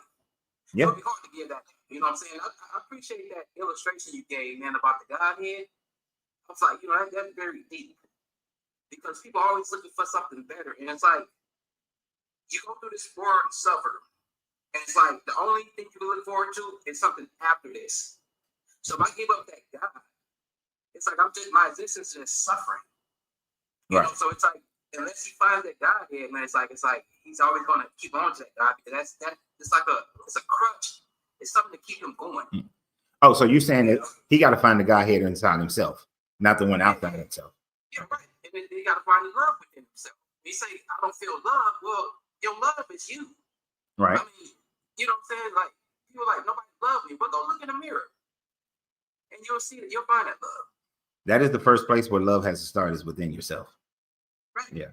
I mean, and also, it's like he says he doesn't care. The thing is, man, we want that connection with our parents. We look for that proof. Every child, that's instilled in a child to want to please their parents, and they also want that bond and love. And a person grows up without that, man. They grow up very tarnished, man. And so relationships is messed up. You put up a wall, and even though you say I want love, it's like it's hard for somebody to get through that wall because you're so afraid of being hurt. Yeah. So I understand what he's talking about. It's just it's a lot that goes on in that. You know what I'm saying? Like, I can guarantee if I was coaching him, I would probably find out that in every relationship that he had outside of his family, that he had some type of, he restrained himself from allowing himself to show love to that person. And so that person didn't show love back to him. That creates tension. And so ultimately the relationship is going to end. So you never really find love unless you put yourself out there to be loved by showing it yourself and open yourself up to receive it. So I guarantee I would probably find that within his history or within conversations with him. If I was coaching him, some of the things that I would have asked him in a coaching section, I would never do it here, you know, because that's not for y'all to know. But yeah, he probably, because he doesn't have that love with his parents, I would imagine that he has a blockage and he doesn't trust anybody to love him because of what he experienced. And he probably didn't have aunties and uncles and cousins and siblings to be able to create other forms of love so that he can be open. And if you've never had any kind of love, gosh, it's going to be difficult for him to find love, because the best family is not the family you're born with, it's the family you choose, right? That's always the best family, because y'all chose to love each other, not forced by blood to love each other. But big facts, man. And in order for him to actually find it, he's going to have, I'm sorry, I know I cut you off, but in order for him to actually find it, he's going to have to meet that person who sees deeper inside of himself than he can see, and show them so much overwhelming love that it breaks down his barriers. And that is few and far between. Most definitely, man. You know, also you gotta watch out for them, narcissists too, for their love bomb you also, and who you in a whole different thing where you feel that the only you get the love is for them. It's like a supply, it's hard, man, when you grow up with dysfunction and stuff like that. It's very hard. I wish the best for them. I understand now. I grew up distant from one of my parents, and it's just you have this anger, like, why this person don't love me, or, you know what I'm saying? Why they act like I was a disappointment. So you take that a lot of people. It takes a lot of counseling and therapy and a lot of emotion regulation to get through that, man. No, I'm with you 100%. I mean, I went through that with my dad. I for a while thought that my dad didn't care about me, didn't love me, that he loved my mom and he loved my older sisters, but he didn't give two shits about me.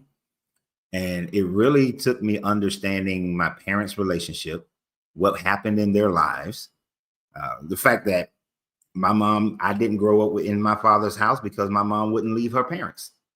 So when he came to Texas and then went to Florida and he was begging for her to come, she the one decided she wasn't going. So I had to start breaking down that I can't hold him accountable for that part. I can hold his ass accountable for every time he came up to Georgia. He spent like 10, 20 minutes with me. Then he go party with his friends, party with my mom and all that kind of stuff. Go see everybody else. I blame his ass for that. But when I was 27 and me and him actually was living in the same city and started spending time with each other, I saw him make the effort. And at first I didn't want to allow him to have to make that effort. But then I realized that if I now don't allow him to make the effort, then I can't blame nobody but myself. So let me see where this goes. And we developed our relationship. Yeah, it's just an interesting thing, man. But I won't switch topics too much. But I was hearing you talk about earlier, and I try to jump down. I don't want to, talk to. I like to listen to what you're talking about. But as far as the, the afterlife thing? Yeah. I used to watch these Discovery Channel things where they do that, and they were saying that the last cells to basically die is your brain cells. Mm-hmm. And so a lot of times, the happiest moments before you expire, the happiest moments are experienced in your mind. You know, so that's why a lot of these people, when they come back and resuscitated, that's the brain, you know, putting things in your mind before you expire. I think they say, I forgot what they were saying, but it's like they did some kind of gap here, and the person who actually passed away, the good memory, the part of the brain that had the good memory is still lighting up. So you know, the last couple of minutes that you have, it seems like eternity when you know if you are resuscitated, but like a couple of seconds Right. that goes on. So a lot of afterlife stuff, it just has to do with the brain cells. It's like a scientific explanation, you know, that they kind of went through it. Yeah. So when you have these kind of experiences, first thing that releases in your brain is a whole bunch of DMT. DMT allows your brain to hallucinate, dream, right? Hallucinate or dream. So you can call it either one. It's just that so much of it happens. So let me say dream, because hallucinating is when you're still awake.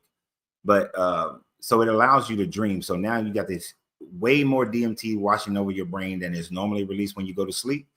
So the person is in a dream state, but at the same time, serotonin is also released into your brain. Serotonin is your happy juice. That's what makes you happy. Like anytime that you're feeling, you know, like you ain't feeling well, if you meditate and tap like right here behind your ear, your brain will release more serotonin, right? Serotonin makes you feel happy. So I can see how. I haven't seen what you're talking about. I'm accepting it, you know, based on how you're saying it. But I can imagine that your brain is releasing DMT and serotonins, which is going to cause that happy centers of your brain to light up. That makes absolute sense to me, right? So Yeah, right. You're going to have these great memories, just amazing time, and it might be and it's probably going to unlock the ones that you don't really think about that often, you know, because I know. You know, so you were told, you know, like you said, when you said when them Viking people. So, you know, some of those memories you forgot about, some of your parents told you. Mm-hmm. All this stuff will come up, and, you know, oh, I was up in the clouds dancing with my father and all this stuff. And it's like, yeah, it's just something because you heard that growing up. You probably didn't believe it through your life, but it's like it's stored in your memories, you know? Yeah, it's stored in your memory. And I know, I can tell you right now, I will be either a 6-7-year-old kid in my grandmother's chair, cuddled up under her, or she in the kitchen and she just a humming, and I always used to just come up behind her and just hug her. And that used to be that is the warmest moments of my life. And I'm talking, and I know some people gonna think it's wrong for this. That is warmer than any other moment of my life. I'm talking from the birth of my children to the most beautiful moment with my wife. Coming up and being cuddled by my grandmother or hugging up on my grandmother I have yet to experience anything more beautiful and peaceful than that moment. You understand? So if my mind creates something, I know it's going to be that. It's going to involve her. But yeah, no care in the world. Yeah, I mean, no care in the world. I remember. Yeah, and this is a woman I can literally say I have never seen I never, ever. I can't say what all she did in her life. But I never saw my grandmother do anything wrong in my whole existence. And I lived with her. So I ain't never seen her cuss, get angry, treat anybody wrong, say a foul word or a negative comment about anybody. I've never heard her say a negative comment about somebody. How in the hell you do that? And I lived with her for at least about 7-8 years, up until I left for the Marine Corps. But she's the most loving person. She is the epitome of love, as far as I'm concerned. So that's who I would see. That's who I would spend my time with. Love my kids. They be there too. They're gonna be on the outside. They gonna love my wife. They all gonna be on the outside. Isabel. Yeah. One more point too. One more point. It was also saying, like, you know, people be like, oh, I see my my deceased relative like looking at me from the top of the room. They also saying that sometimes like a white noise could make your peripheral like hallucinate, like you were saying, you know what I'm saying? Sometimes we experience like somebody we got lost, like sitting in the room, or we got to see him run by. They was doing like it was some type of like clock or something where it made like a white noise with your brain. You hear it, it causes your mind to hallucinate or put certain images up at the side of your eye. You know, so I'm going to go through that too. Also, people see that. You know, I experienced that too.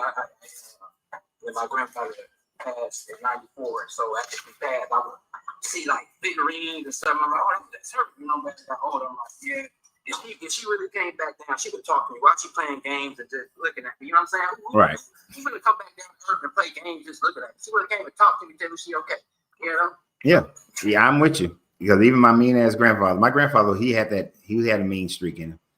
But I had a vision, which was really just a dream, that he came and sat on the edge of my bed and he gave me some instructions and told me some things that's going to happen in the family and told me it was up to me to fix it. The shit did happen and I did fix it. But, you know, some people actually that kind of strengthened my belief in Christianity. But then I thought about my grandfather. He was never really a Christian. So I was like, it don't actually compute. Because if Christianity is right, it is unlikely that my grandfather's going to be in heaven. Yeah, they got the cheat code. He got the cheat code, man. He did something, bribe Peter at the gate or something. Something. Pulled a gun on him. My you going to let me in, mother. Eddie J. Ross, you going to let me in this. Yeah. Break yourself. It's a stick up. All right, man. All right. Appreciate you. Yeah. Eddie J. Ross going. He'd be like, I'll be damned. I ain't going over there. Make me. That was my grandfather be like, make me go over there.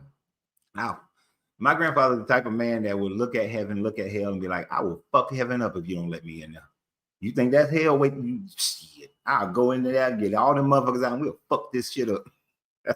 That's the grandfather that I had. But he's also the type of person that, some of my family, my daughter, my son, my grandkids, they in this hell? Oh, hell no. If my grandfather is in heaven, let's say my grandfather's in heaven, he'll bust out of heaven, save everybody that's his family members, and bring them back to heaven and dare anybody to fuck with him. That is Eddie J. Ross.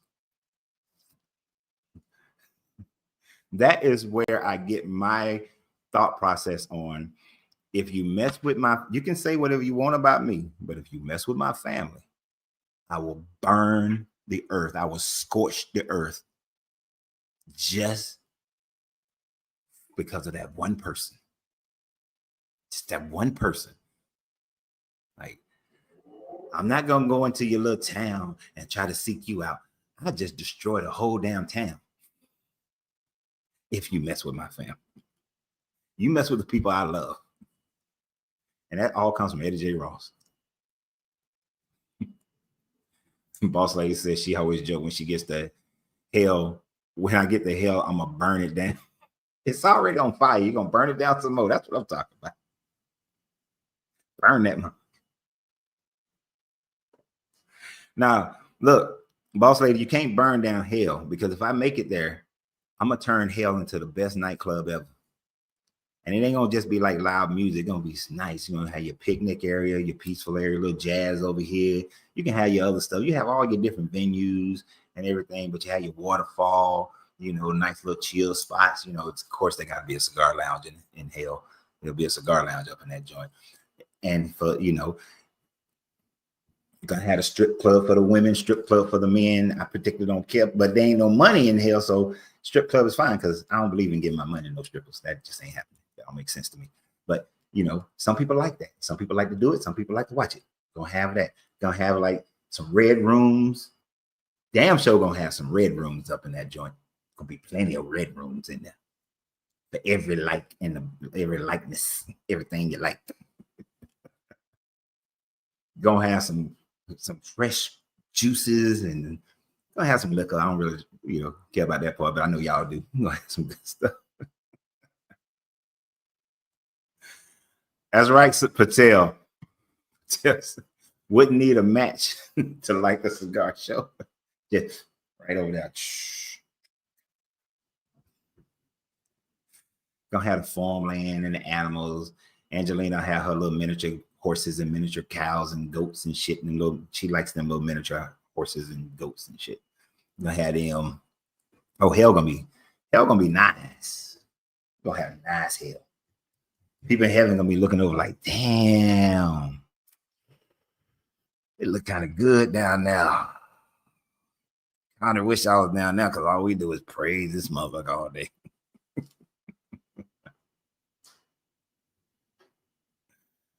That's what it's gonna be. That's what it's gonna be. Gonna be playing Nelly at the front door. It's getting hot in here, so take off all your clothes. Right when you come through the front door. Theme song.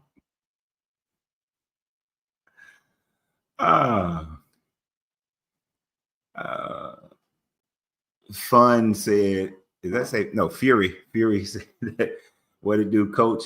Demons are real. I got 4 of them.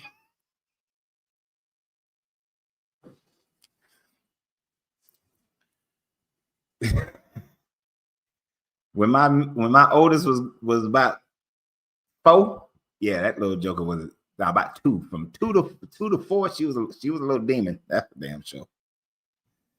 But she was the sweetest little demon, and then she became a daemon. So if you look up the word demon, you will realize it comes from the Greek word daemon. Daemons were a higher angelic being that means a genius that was better than the rest. All right. So the word got flipped around, and it kind of goes back to what Jumanji said. In the early days, there were no such thing as an all good or all bad spirits. There were just spirits, and spirits were sometimes good, sometimes bad, just like the Anunnaki were sometimes good, sometimes bad. Some lean more to the bad, some lean a little more to the good. Like Inky had people like, oh yeah, praise Inky, but Inky was an asshole sometimes. So it goes back and forth. So a daemon were great, and we have that in our. We use that in our vernacular today. If we say, oh, that person was a demon on the court or a demon on the field, that's not a negative thing. That is used to mean that they was nice, like they was like playing at a level. So the youngest one a shepherd for the devil. Fury said his youngest is a shepherd for the devil.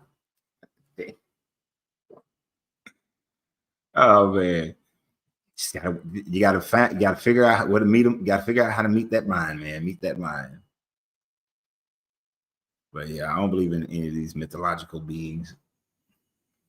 Dixon.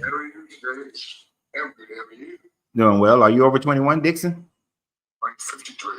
53. All right. And are you a believer in the Bible? Yes, I just have a quick content in your life. It says angels and demons are real or fake. You believe in them or not?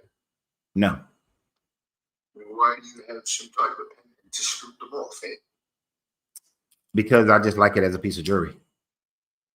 And actually, this pendant actually has nothing to do originally. It had nothing to do with angels or demons. Originally, this was about other people's intentions and not angels and demons. It started becoming an idea for angels and demons in or around 2500 BCE is when it started becoming that with the Sumerians and the Akkadians. And then other cultures picked it up. Even in Christianity, in the medieval times, this was called the Hand of Mary. Of course, it was turned this way, but it was the Hand of Mary, and it was used for fertility and to protect against crypt death. So what are you wearing it for? What do you think protection from? No, I just like it as a piece of jewelry. Why not wear a cross? Because I don't like the cross as a piece of jewelry. Well, you have to be now and aware that you are representing something of spirituality, right? For other people, yes. Yeah, I'm aware that other people take it that way. But I don't live my life based on what other people think. It might be the case that this observation is the key element. What they see might seem very different to what's in your head. Okay, but that doesn't matter in my life. You understand what I'm saying? Like, I see people wearing things all the time. It has a certain meaning to me, but what it means to me doesn't matter to their lives. So your background says you're kind of creative. Is that it? You like creative things? Yeah, So why not create your own painting? because that's not something I'm interested in doing. I don't create jewelry. From the signs of your surroundings, it seems you're into creativity. Yeah, but if I move, I started to move my desk today, and if I had moved my desk, then what you would see behind me would be different pictures of people smoking cigars. That might be the case, but today's something different. Right. It So, speaks volumes of your mindset, right? yeah, it does, but you have to be able to know my mindset in order to know what it means. Because analyzing your mindset. So what do these masks? It might be from Africa, right? Exactly. So then what is it? What do you think it means to me? You're representing your cultural aspects of what you appreciate, right? There you go. Yes.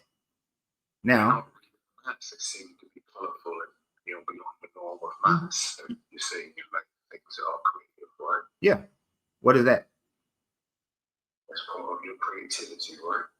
That's the chakra system of chakra. They say that might be 7, but they say that it's 12. Yeah, they say that, but that's what that is. Is that what you believe in? Is that your system, I believe? No. So there is no system of belief, is what you're saying. There is no system of belief. There is only systems of what I know. Know-how is a basis for where what. If I were to give the best example for that would be the Hermetic principles. So they carry a caliber of magnitude beyond others. Yeah, they do. What basis is that? Proof. The fact that I have utilized those principles, that philosophy to guide my life, and it has shown itself in the results. Is your claim that biblical scriptures are not proven evidence? Is that it? Oh, that is definitely one of those things. The biblical principles do not bear themselves out to be true. So when you open a Bible at particular places, it says that this is here, that's it. It's not there. It's what you're saying. No, that is not what I said. We said principles. We said nothing about places. So let's get the variables here. If the Bible speaks of specific places, are they to be taken seriously or null and void? It is only to be taken seriously to the point of, did that place exist? That's about it. As far as did certain events happen there? No. So then what other variables have gathered incredible evidence? So for example, if an angel killed 185,000 of the Assyrians, then we should be able to see the mass graves that would have been done of those Assyrians. We would also see a depletion in the Assyrian record of their military forces and an inability to go forward and conquer down throughout the rest of the Levant and into Egypt. Oh, my beloved, you made a big blunder. See, if those people are annihilated, as you say, how will they make a record if they no longer exist? Actually, many cultures do make record of when they were defeated. Yes, we understand that. But no, what? Let me finish. But as a person who has also studied military history and military tactics, Sennacherib, if he had lost 185,000 troops, he would not have been able to immediately after he lifted the siege on Jerusalem to go and conquer through the rest of the Levant and into northern Egypt, because he would now need to reconstitute that army before he goes and conquer and go on and continue his conquest. You ready for my response? You see, if ordinary puny mortals are going against an angel, you don't know the force of the angel. Whatever he has as nuclear power, whatever his Holocaust weapon, is beyond the idea of an average man. And when he strikes his hand, every human being there is now vaporized, incinerated. How would you find remnants of what you just stated as an angel in battle? Can you give me records of angels in battles where humans survive? Well, see, here's the problem. Here's the blunder that you made. You initiated your commentary with if. And if is simply you reading your own thoughts into the narrative. You can only go by what the narrative claimed. The narrative claimed that this angel killed them. It didn't say how. It didn't say that the bodies were obliterated. This is your own thought process in order to validate your statement. Now, what we can see is that Sennacherib in the Assyrian record wrote that Hezekiah he took the tribute from Hezekiah, brought his army back to Assyria, to Nineveh, and then gave them orders to go into the rest of their conquest through the Levant into northern Egypt. So the Assyrian record speaks somewhat similar to the biblical record that Hezekiah was going to pay the bribe, pay the tribute. And then the Bible deters and say that the Sennacherib's men didn't accept the tribute and wanted more.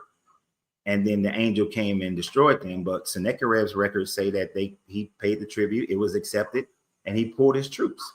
But now you have to be very clear of your obvious blunder, my friend. You see, you said angel when you said the word angel. Very key word, angel.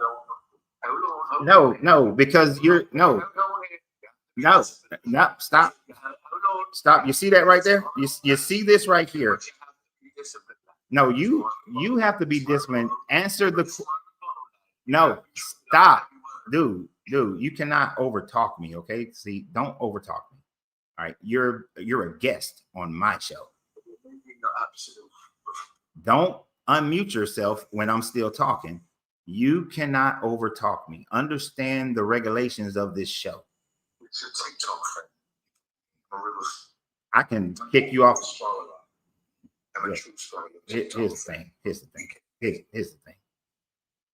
Why do y'all think y'all can come on someone else's show and determine how the show is going to function? It doesn't work that way. It simply does not work that way. And then I'm not going to argue with someone who says if an angel used some type of nuclear weapon, that then that nuclear weapon can destroy everything and then there wouldn't be any bodies. You never answered that one. You want to go into some other bullshit of a blunder. Answer that. Now I'm gonna give you another shot. You made a blunder. You the one that said angel, not me. What are you talking about? Wait, what are you talking about I'm the one who made the blunder and said angel, when the Bible, I'm quoting what the Bible said about an angel came and claimed to have killed 185,000. I'm not saying. Can you give me a description of how he did it? Give me the description. Did you? You didn't listen to what I said, did you? Because I said for the remnants of the body, right? Does the Bible describe how the angel killed 185,000? It does not. It just says he slayed them, right? It just says he slayed them.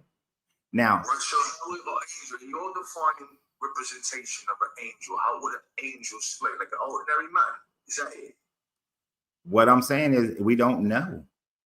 Okay, good. So, but you are the one who made the blunder of saying that if an angel did it, he could have used some type of nuclear weapon would vaporize the body. If he was an angel, there's no telling of his magnitude of power to be nuclear. I said, there's no telling. You don't know what sort. He's an angel, remember? So instead of, but then you added a nuclear something or whatever. I said there is no, we don't know. Because I said us being average humans have primitive power of nuclear holocaust. You get it? An angel can surpass it by 1,000 times, 10,000 times. Eh?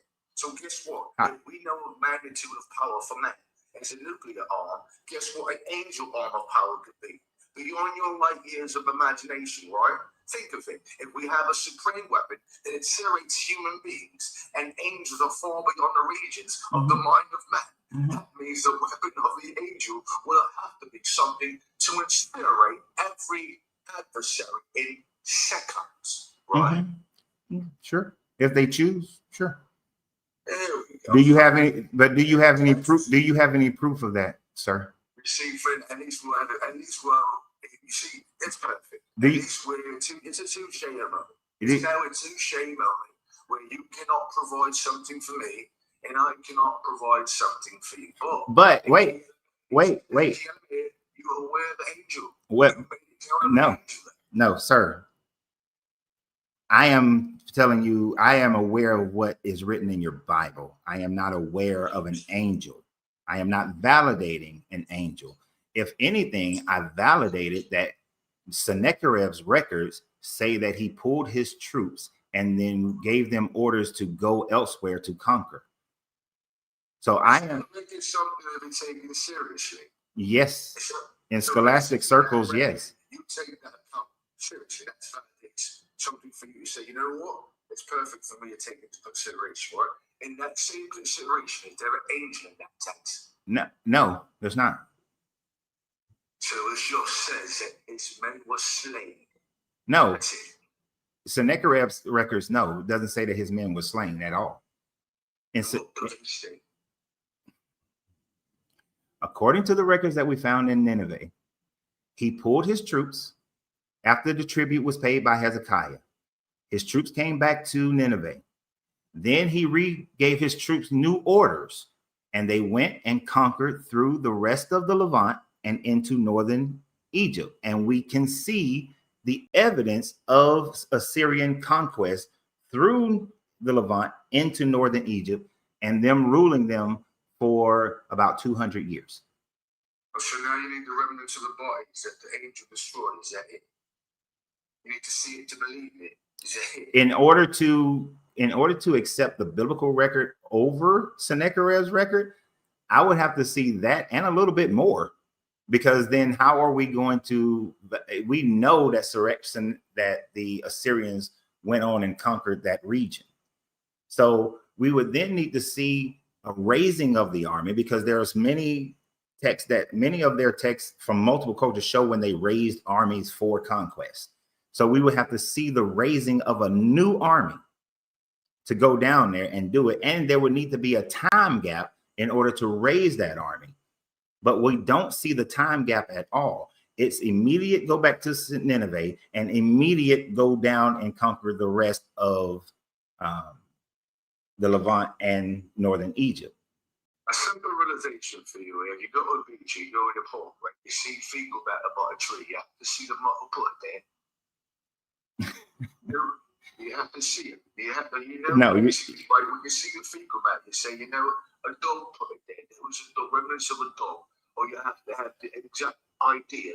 You have to have the identification of the mark to put it there. So you are just completely ignoring. Like, what you're doing is no. There's a variable here to be very No, what you're doing, how do you explain the? You need to see the photography of the situation. That's neither here nor there, sir.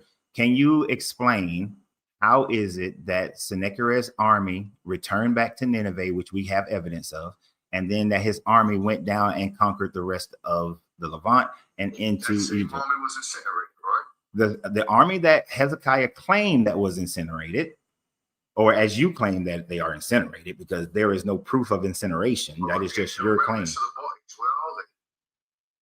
they? There are remnants of the fortifications that they built, but there are no bodies. So if Occam's razor, no bodies. Hold on. No, let me finish. Occam's razor, no bodies. We see their fortifications. We see that the fortifications were abandoned, but we see the army return back to Nineveh. So which one is likely more true? That the angel did this incineration, or that Hezekiah paid the tribute and the army went back, when we know the army went back? Which one is more true? Now you're taking variables of what you decide to state is true, right? You're not being honest. You're simply not being. Where are you from? From the UK. Well, I picked that part, but I can't. I know the accent, but I can't pick where in the UK. There's a reason why I'm asking. It's not for sure. Right? But you presented Occam's razor, right? Yeah, that the simplest answer is usually the truth. Principle to explain the phenomenon of what? That we have information that gives us a straightforward answer, but you would rather choose the one that has no evidence whatsoever and actually goes against the evidence that is straightforward. I mean, it's really not that hard. Your blunder, my friend. We have collegiate universities all over the globe, universities, professors, theologians. You are no theologian, my friend. You are a TikTok specimen of someone desperate to be relevant here. Sir. So it's your word against the thousands of actual elite scholars, and you bear no merit, friend. And if no merit. So now, so now all you can do now is just try to. Don't crash out. Stop crashing out, man. Stop crashing. Stop crashing, sir. Stop crashing. Stop crashing. Stop crashing. Sir, stop crashing. Because you're crashing. You're crashing, dude. You're crashing. You crashing. You're crashing. I keep crashing. No, I don't, because I never did. But you're crashing, sir, because you don't have the ability to be able to go. It's amazing. Bye. It's amazing. He's crashing because he cannot answer that question. He cannot show that the evidence point towards the army of Sennacherib moving back to Nineveh. And then he wants to say, oh, your credibility, trying to attack my credibility by crashing. Yeah, I'm on TikTok, so the fuck what? But do you think I have not read and studied what the Assyriologists have written and what conclusions they have come to? Do you think that I have to go to some university and obtain a piece of paper in order to go and read from the Oxford Library of what Assyriologists? So I would challenge you, sir, go and read what the Oxford Assyriologists have said concerning that situation. And I guarantee you're going to find out that the information that I am repeating is exactly the information that the Assyriologists out of Oxford University and Cambridge, go to Cambridge as well. You're in the UK. That's why I'm telling you to use like them. But there is not one Assyriologist in the world who is not an apologist who thinks that an angel came and decimated those people. Not one. Yeah, he told me we need to check your resources. Go and look. I love how they crash out. What were we at? About 2 hours or something? I might have to clip that part. The crash out. I'm gonna come to you at my mini boss after what is damn, I can't see. I need no English. What's your name, sir? My name is Kyle. Kyle? Yeah. Are you over 21? Yes. Okay. Are you a believer? Yes. All right. And so you believe in angels and demons? Yes. Okay. Why? What's your proof? Because, okay, scriptures. Okay, so if proof of the existence of a being is based on some writings, then Cyclops and other beings like griffins exist because people wrote about those too and believed that they existed. Some people can believe that, but I believe in the scripture, like I told you. Okay, but that's not proof though. Writings is not proof of being's existence. Okay, because basically it is not just one person encounter, not just one generation. We are talking about different generations and people that are not really Israelites or believers, architectures can prove that these people actually exist, and they've proven over time. How have they proven it? How have they proven it? How have they proven it? How? Like I said, these things happen in different generations, and there are records. Records are not proof of the existence of beings, right? We have to actually have other things to prove it other than just people writing it down. Because like I said, if people writing it down or their emotions or their beliefs or testimonies, then you would then have to give the same level of credibility to people who say that Brahma and Krishna exist, that Odin and Thor exist, that Shango and Eshu exist, because there are. Like you mentioned Shango and Eshu, that is from my tribe. Okay, I figured. I believe they exist and they're demons. Because I've seen, listen, I've seen where the people that work with them did things that you can't explain with physical science or science, that are spiritual, but it's a demonic power. What did they do? Okay.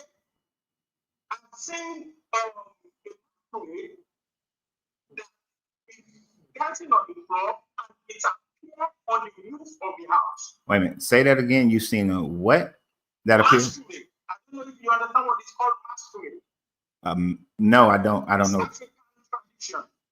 You said it's a, but what is? I know I'm not understanding the word that you're using there. What word is that? A masquerade, like they do things like magic, they perform outside, and they do things like in one place and happening in another place. Physically, you are seeing them. Some can even bring out fire. And so they brought down some fire. And what did the fire do? They are just doing something like magic or what I don't know how to put it, but it's something that you can't explain with physicality. Okay, but hold on. They brought down some fire, and did the fire kill people? No. Not you fire raining from heaven. Like they can be displaying and from nowhere they will fall. Okay, so what is the effect? Like, what is the tangible effect that happened when people were calling on?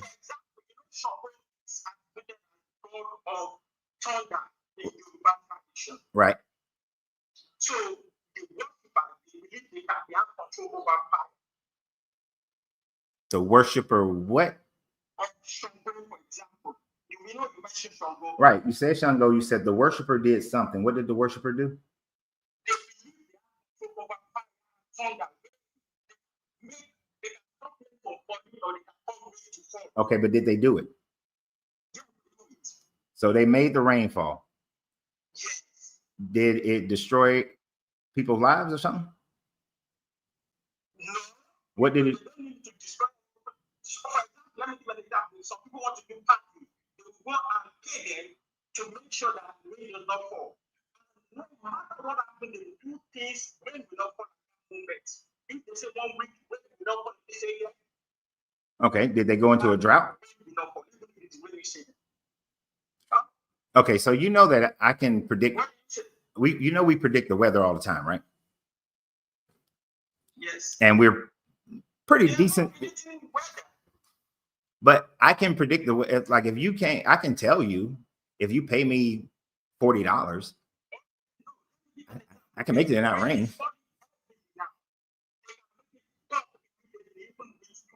All right. Have you seen the rains just stop immediately because somebody did it? All right, and that makes them a demon. It's something what I mean is the spiritual powers, but the money power and the power from the true God, which is the God of the scripture. So let me ask you a question, because so we can get this into a different level here. Before the Europeans came to Nigeria, I'm assuming Nigeria, right? Yes. Before the Europeans came to Nigeria, did your ancestors think that they were demons? That Shango was a demon? No, they don't believe Shango is a demon. Right. So before Europeans came and oppressed your ancestors, and by the way, my ancestors, because that's where the majority of my ancestors come from. My ancestors and your ancestors never thought that they were demons. They thought that they were good gods. They thought that Mama Wata, that Oshun, Olorun, those were all good gods, and great things happened in their lives because of it. Yes. It was through oppression with guns that now you believe that Jesus and that all your ancestors. What do you mean not with gods? Are you denying? No. Hold on. Are you denying that the Christian colonizers didn't come in there and force our ancestors to worship their God? No. They didn't? Yes. They did not. And I can explain. Explain. Now, colonialism was a so from colonialism where people like the government, for example. Mm-hmm. The government is different from the church. But the church follows, let me say. The British government was not different from the church when colonization started. It's different. Because some people are doing state Sir, I am not going. I'm going to interrupt every time you tell something that is not true. At the time frame of the colonization of Nigeria, the British government was led by a king. The king was the head of the church. The church and the government were one and the same. Okay. So that is not true that they were separate. It was the Pope Nicholas is the one who started the slave trade of Africa, the African slave trade. From the European African slave trade was started by Pope Nicholas V. And he gave a decree that it is the Christians' duty to go into West Africa to enslave them and make them Christian. He wrote a papal bull. So look up Pope Nicholas V, papal bull, and you'll see where he said it is your Christian duty to enslave them and force them into Christianity.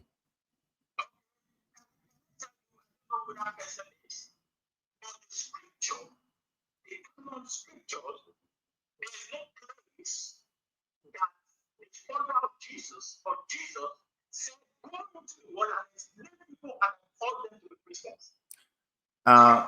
That's not in the scripture. Someone would say because a Christian said God kill someone, that is what Christian represent. Okay, let me ask you a question then. Did Jesus follow the Jewish tradition? Did Jesus follow the Jewish tradition? Yeah. Yes, the Jewish Okay, hold on. Now, did Jesus say that until heaven and earth pass away, not one tittle of the law shall be abolished?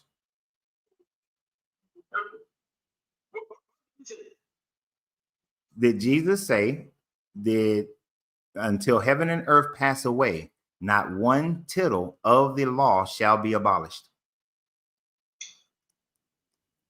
You have to put what is said in context. See. It is in the context that he's saying, he's telling the people that you are not to, that not one tittle of the law shall be abolished before heaven and earth pass away. That is the context. He's just, that is in the same place that he says that he comes to fulfill something. But no, stop, wait. So and if you understand the context of the word fulfillment and in the context of what it's saying there, fulfillment is not the abolishment of anything. To fulfill something doesn't mean you abolish the thing that you fulfilled. Christian doctrine over, especially in the 18th and 19th century, Christian doctrine, I mean, I said the 19th and 20th century, Christian doctrine has changed that to mean that the law is done away with because they're following Paul's teachings and not the teachings of Jesus. So Paul is the one who abolished it. Paul abolishes the law. Jesus did not abolish the law. So according to Jesus, the law, okay, to fulfill does not mean to abolish. Okay. What is fulfillment? Fulfill means that you did something into its completeness, that you personally was able to do it. No.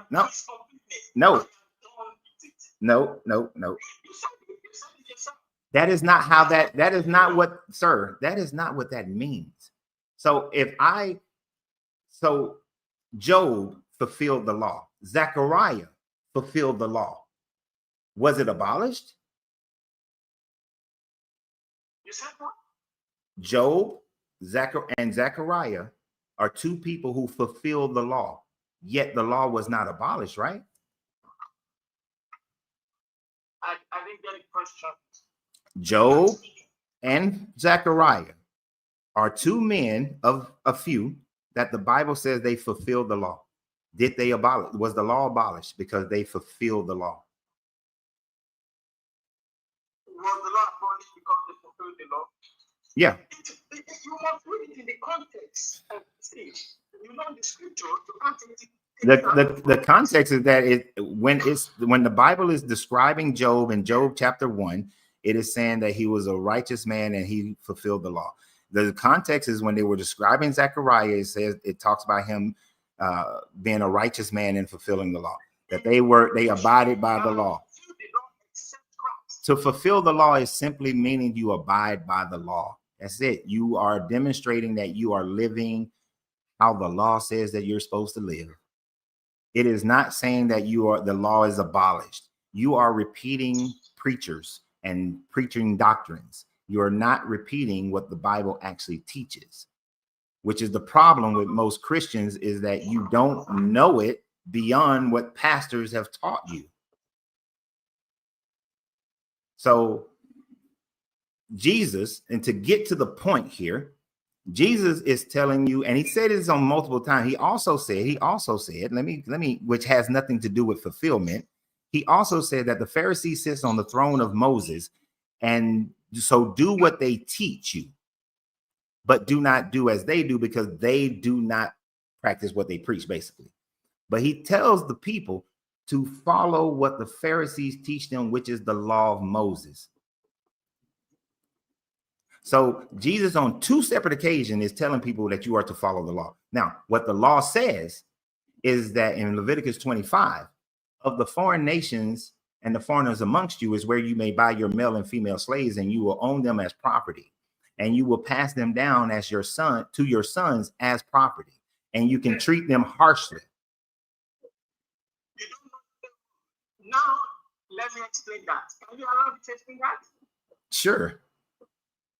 Okay, first I will tell you, Jesus himself said, this is the summary of the law. This is the entire No, calm down.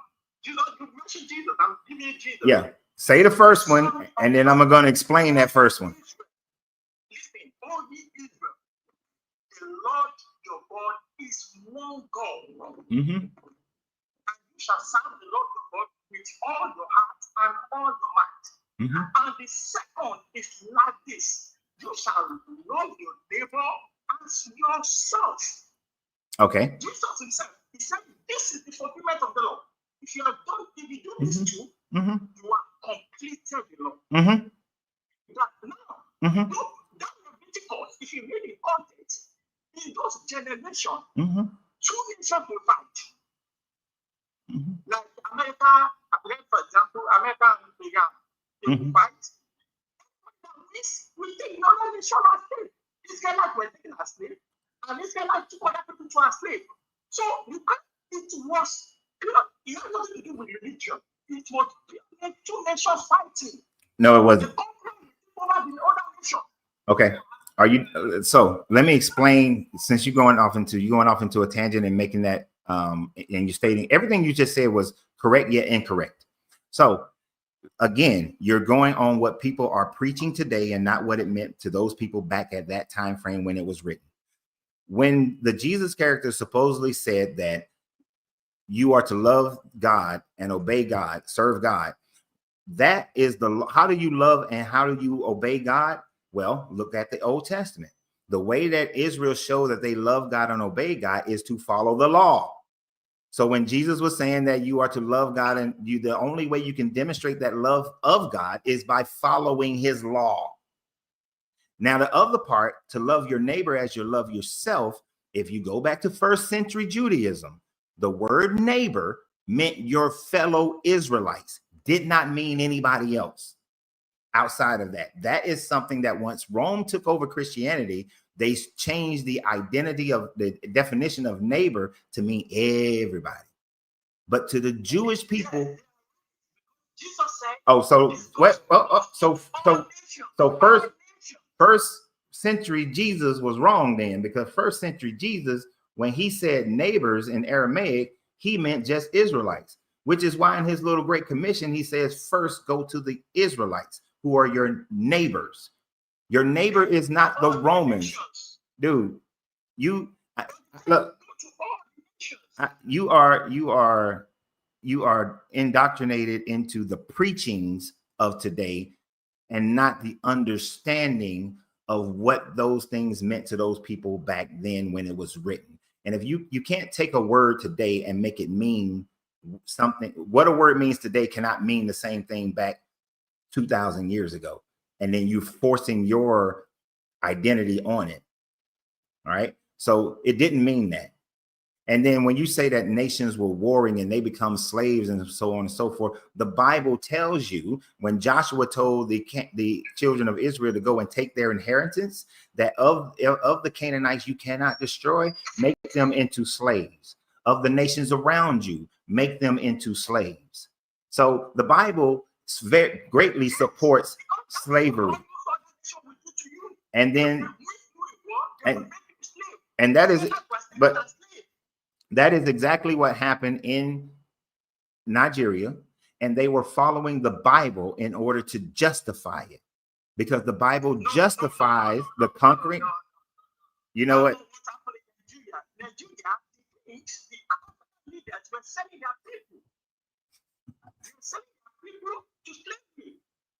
Yes, when they first got there, then I said colonization. I didn't talk about when they first got there. When they first got there, yes, they were selling the people that they had fought wars against, like the Yoruba fought the Igbo and they sold the Igbo into slavery, right? POWs. That was a common thing around the world that people did, period, back in those time frames. But you are not listening to what I stated. I stated that once they colonized Nigeria, once they took Nigeria, they then forced Christianity on the Nigerian people by telling them, one of the things that they told them is that the gods that you worship are demons and devils. And the people under duress, do you understand how a people under duress are being forced and told that their gods are demons? If you want a better life, stop worshiping the demons.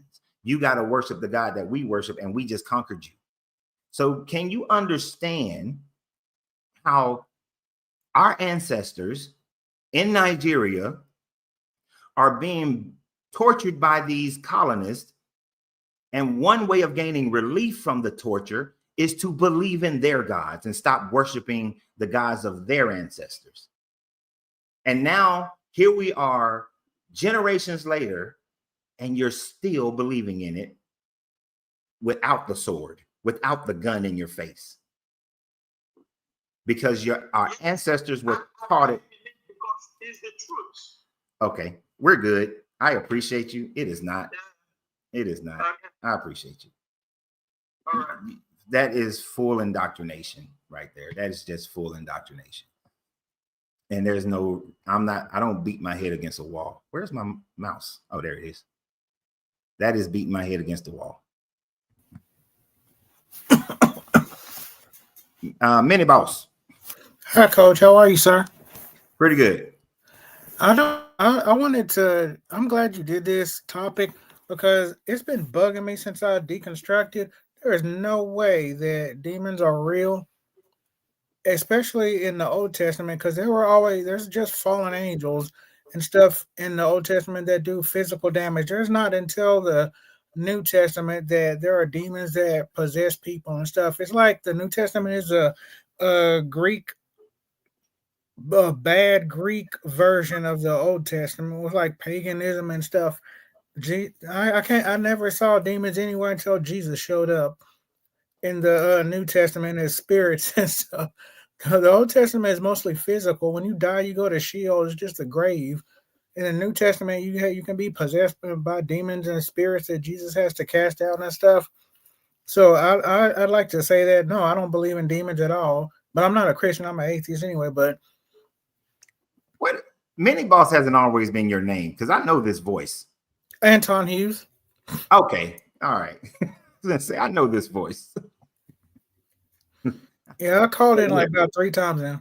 Yeah. So, I mean, yes, I agree with you 100%. If you when you go through the Bible, anytime something disastrous happened, an angel did it. There was no demons, and the other part about it is that the Old Testament writers were henotheistic, pretty much throughout his entire history, which means that they believed in their God, but they believed other gods existed as well. But those guys weren't seen as demonic. They were just the gods of those people, and they fought against those gods. And this jealous God would be angry when somebody went and worshiped the other gods, But even in their battle, when it was Omri in his battle against Mesha, Mm-hmm. the Bible version says that Mesha sacrificed one of his children, and that's why Shamash they were able to defeat them, because Shamash gave them the power. Now, according to the Mesha stele, Mesha is just saying that, hey, we prayed to our God Shamash, then we defeated the Israelites, then we took the sacraments of the Israelites that was supposed to go to Yahweh, and we gave them to Shamash. And so that's how they were able to defeat the Israelites. So on both sides, neither side is saying the other one's God is a demon or a devil, but they're just the gods of those other people. Exactly. And you're right. It's not until you get into the Hellenization of the Jewish people that for the 2 centuries before Jesus, 2 or 3 centuries before Jesus, you start getting these teachings of gods and demons. And not just Hellenization. It first started with when they came up under Persian control. Mm-hmm. And the Persians had Agramenia and Ahura Mazda. And Agramenia had other demons that worked for him. Yep. And so they began incorporating the Zoroastrian and the Hellenized teachings to create this idea of devils and demons that Jesus then is dealing with. Because prior to that, a person born blind, they would have never said that they were possessed by a demon, or they sinned, that not person born blind, that man chained up against a rock. They would have never said he was possessed by demons, because they didn't have a concept of demons. Exactly. That's what I'm saying. I mean, how did the people around Jesus' time not blatantly know that he wasn't telling the truth? Well, it's just like, did you hear the guy? So you heard the guy I was just talking to, right? Yeah. All right. This guy is believing in Christianity because he can't think beyond the fact that since the 1600s, yes, our ancestors, so from 1600 to 2000, that's 400 years, 400 some years. For 400 years, your country was colonized and forced into Christianity. So Christianity has been teaching that the Ifa religion is evil for 400 years. So he's indoctrinated. It's like you can't see beyond that, because that's what you grew up with. So the people in first century, they would have been hearing the Jesus talk about demons, but for the last 300 years, that's what they've been talking about, is all of a sudden there's demons that now exist, and they would have thought it to be real. Exactly right. I had another question. You said something earlier that was interesting. I have mental problems and stuff, nightmares every night. You said that you had a dream last night, and you had people in your dream that you didn't want in there, so you just erased them out of there and rewound your dream and replayed it. How do you do that? And it went different. Did it go differently? Did it go better than you wanted it than it did the first time? Oh, it went a hell of a lot better than it did the first time. How do you do that? I want to be able to erase people out of my dreams too. I've tried, but I can't do that. Well, on the special equipment or something? No special equipment. I mean, I don't know how much. So the meditating. Mm-hmm. So the way I first started doing it is that before I would go to sleep, when I feel myself getting sleepy, I start tapping my hand. Mm-hmm. And I would meditate on the fact that when I recognize that it's a dream, that I would tap my hand, right? So I did that for like months, maybe almost a year. Mm-hmm. That before I go to sleep, I would tap my hand, and I would be saying to myself in my mind, if it's a dream, I'll tap my hand. If it's a dream, I'll tap my hand. If it's a dream, I'll tap my hand. And then before long, I would be in a dream, and then I'll tap my hand, and my brain would automatically recognize that now this is a dream. And then since it was a dream, I can change it. And so so once my brain realized that it's a dream, you can make it into whatever you want it to be. How do you do it now? Do you do it the same way? Erase people out of your dream? How do you do it now? I mean, that's what I'm saying. I don't have to go to sleep tapping my hand anymore. Oh, I get it. Now so my willingly now my erase brain, people, like vanish them, like Thanos or something. yeah, so well, I just start the dream over and I just don't allow them to come into the dream. So now I'll just be dreaming, and then my brain, I'll see myself tap my hand in the dream, and then I'll know it's a dream, and then I just change it. Like my brain just automatically changes it when I'm awake. I mean, it automatically changes it as if I'm awake, and I'm just. And it's I used to lucid dream a lot when I was a kid. That's when you are aware that you're in a dream, but I never tried to change it. I just knew it was a dream. I never tried to change it. I used to astral project and stuff. I never tried to change it. I just knew that I was dreaming. Well, so when you're tapping, you know, tell your brain, okay, I know that it is a dream and I can change it. So it's a dream and I can change it. Repetition of saying something to yourself, your brain will start to believe that that is true, that you can do that. Yeah. And when your brain believes that it can do something, it does it. So when help me out with my schizophrenia. Yeah. So just you know, keep tapping your hand or whatever, however method you choose to figure it out. And then but tell yourself that you can change it. And then when you're able to change it, then as you continue to, as you start to be able to lucid, and because that's all it is lucid dreaming. When you start lucid dreaming and you know there's a dream, you can go back and you can change it. Because the people that I didn't want in that dream, they weren't in that dream after that. Another question. You said you're moving out of the U.S. Not right now. You've been saying that for a while, that you're eventually gonna move out of the U.S. Well, I'm going to eventually move out too, but I'm moving to Hungary. I was wondering, are you going to start another business? What kind of business are you going to start? Or are you going to stay retired when you move? I'd stay retired if I were you. Just sit there and relax. Enjoy your years. I don't know. You work so good so that you don't need to wait till you're like 64 to retire. You can retire now. Well, you can just enjoy your wife all day. Well, knowing me, I am starting a business here in the next month or so. Most likely I will grow that business so that it functions. I refuse to grow any business that doesn't function without me. I'll grow it to it functions without me. And then I will leave, and then I would just have to just check up on that business, you know, from a distance.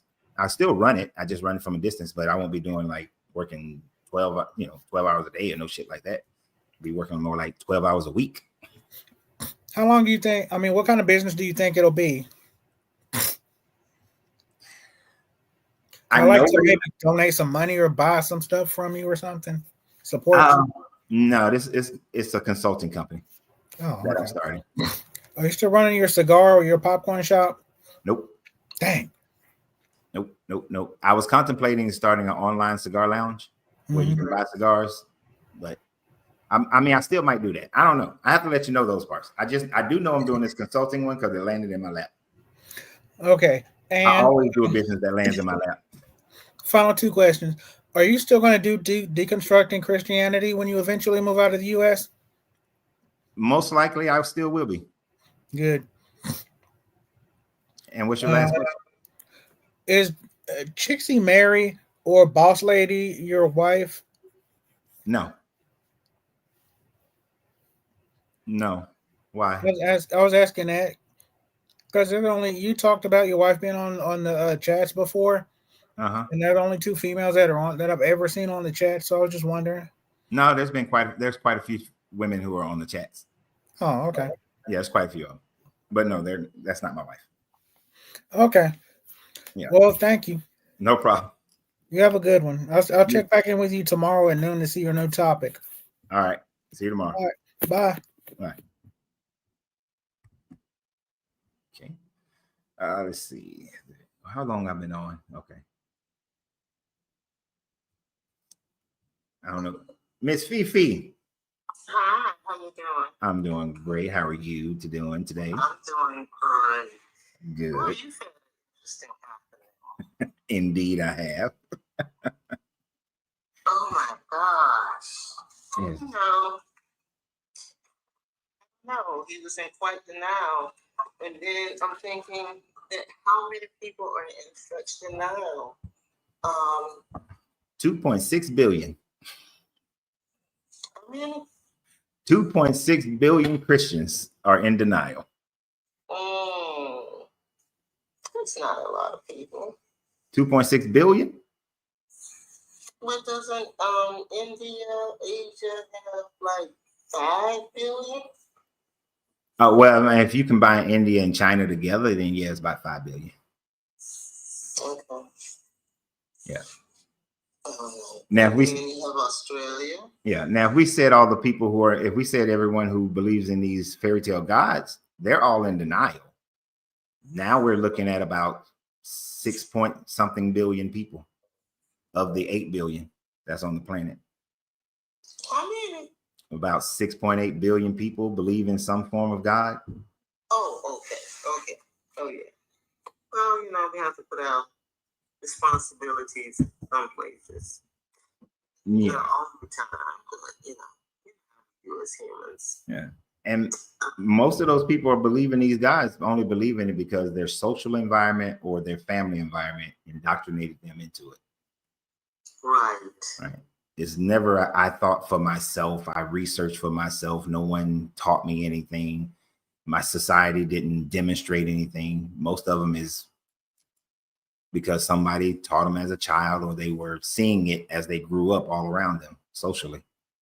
Right. Because no one pulls that out of the sky. No. No.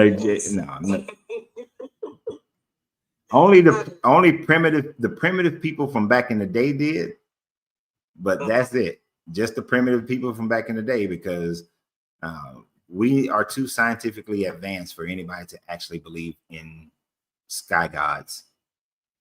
Okay. I was gonna say people need to really learn about medicine, learn about technology. All of these things have been suppressed by religion. Yeah. And they should learn about history. Oh yeah, that too. Like that was severely lacking with the guy who was just the guy from Nigeria. He doesn't understand the history of his own country, and instead views that history through a British religious perspective. Right. And he knew about the other gods also of his ancestors. Yeah. But he refused to accept the fact that it was the colonizing British through force that taught them 400 years ago that those were demons. And now through 400 years of that indoctrination, he still believes it, instead of saying that, wait a minute, the only reason they became demonic is because somebody forced us with a gun. So why would I still believe in it if it was done by force and not by love?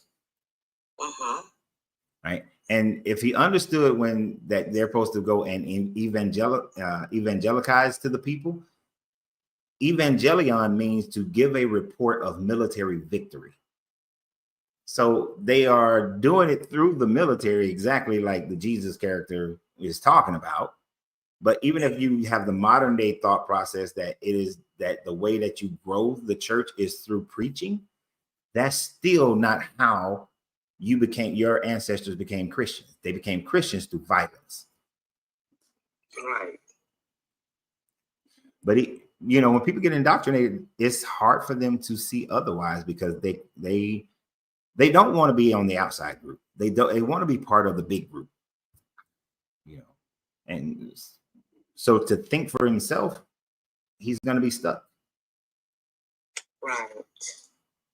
Yeah. Well, you kept your cool and you stayed straight on it. I'm so proud of you. Because I had to cut the volume down at one point. Thank you. It was too much for me. I was like, oh my goodness. I try to be patient. I'm just thinking about all of the people who are in Nigeria. Somebody's supposed to be coming to rescue them from the Muslims in Nigeria. And if they don't see the correlation between what happened to them 400 years ago and what's going on now. Yeah. And I'm doing a video later on today, and in that video, I'm going to talk about if where the Christians are dominant in Nigeria, which is central and southeastern Nigeria, they are still killing people or beating people that they are claiming to be witches because they are still practicing the indigenous religion. So if all of Nigeria became Christian, if all of Nigeria was dominated by Christianity, all they would do was turn their focus on the witch hunts that they're already currently doing towards, non-Christians. The only reason they don't do that towards the Muslims because the Muslims is fighting back. So there's a story that I'm going to tell on the video about a young man, a guy who passed another young man who's not a Christian and complimented him on his ability to carry 2 bales of water. And then the guy claimed that that dude was a witch, and a crowd came and beat that man almost to death. And then because he was claimed to be a witch, which he never did anything, he was kicked. He lost his job because they claimed that he was a witch. And now the man he's pretty much exiled from his people. All because they still do Christian witch hunts in Nigeria. So the Christians are no better than the Muslims, who are mostly killing other Muslims and not Christians. They're killing more Muslims than they're killing Christians. But they won't tell you that. Because they're killing the more liberal Muslims are the ones who are being persecuted the most.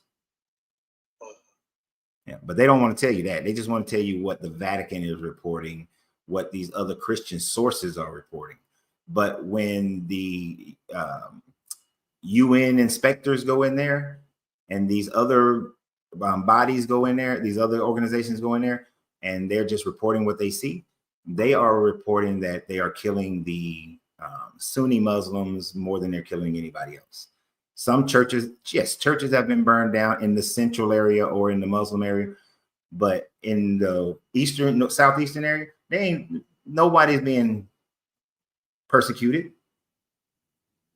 But they are all persecuting people of the indigenous religion. Christians and Muslims are persecuting them. Wow. Yeah, they don't want to talk about that part. They just want to be the victim. So they just a bunch of bull. Yeah, it's a bunch of bull. They want to be persecuted like Christ. Yeah, they do. They truly do. They want to see it that way. Now they don't. What they want is other people that they can point at and say that they are being persecuted. They don't want to be persecuted themselves. Because you see, they ain't running over there trying to help nobody. They staying safely in America, safely in Europe, safely in Australia. They not going over there to do anything. They ain't going over there to fight for the cause. They're gonna stay where it's safe and be like, oh, look what they're doing. Look, we need to stop it. We're being persecuted. The end time is coming. Why they stay safe in their house? Yeah. That is, to me, that is a weakness. You're showing your weakness in your religion. If you was truly devout, you'd be over there doing something about it. If you was truly devout. So that's why I say they all got doubts. They don't believe in a religion as strongly as they proclaim. It's kind of, they don't know anything else. They refuse to.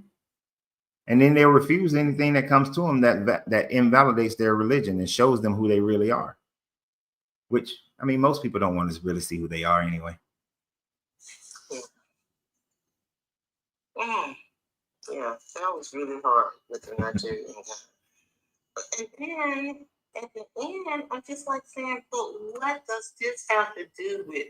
This is about Israel. This is not about Africa. Not at all. Exactly. All that stuff is about Israel. It ain't got nothing to do with Africa. That's another reason why I can't deal with this religion, because it has nothing to do with Africa. It has nothing to do with the Americas. It has nothing to do with anywhere in the world except for Israel. Right. So why am I might as well go ahead and worship, the what's the Japanese little god? Shinto. I might as well go and worship Shinto. Even though Shinto ain't got nothing to do with everybody else. That's only Japan. Why am I bothering? Right. Oh no, I'm with you. Well, let me get these other two people up here before I go out, because these other two people probably take the rest of these 30 minutes. Okay. I appreciate you, Miss Fifi. Appreciate you too. All right. Always a voice of calm and peace and wisdom from Miss Fifi. Just calmness. I got Low and then I got Nubs. Bishop, we're gonna end with Bishop Nubs. Low. Low, did you press that button by accident? He pressed it by accident. Did you hit the button by accident? You hit it by accident, didn't you? Oh, okay. Okay. All right. What you got? So we almost at the end of the show. Okay, I see you talking about angels and demons. Like, you know, I'm deconstructing myself, so you know, that's one hard thing. You know, I don't know. So I don't know about that or not. You know, whether they will or not. Okay, how about this? In the entire Old Testament, there is no such thing as a demon. Right. You don't see nothing in the Old Testament really talking about demons. So you have, you know, the evil spirit. You have evil spirit, and they play music and speak real evil and stuff like that. I ain't understand nothing you just said. That shit was kind of mumbled and slurred.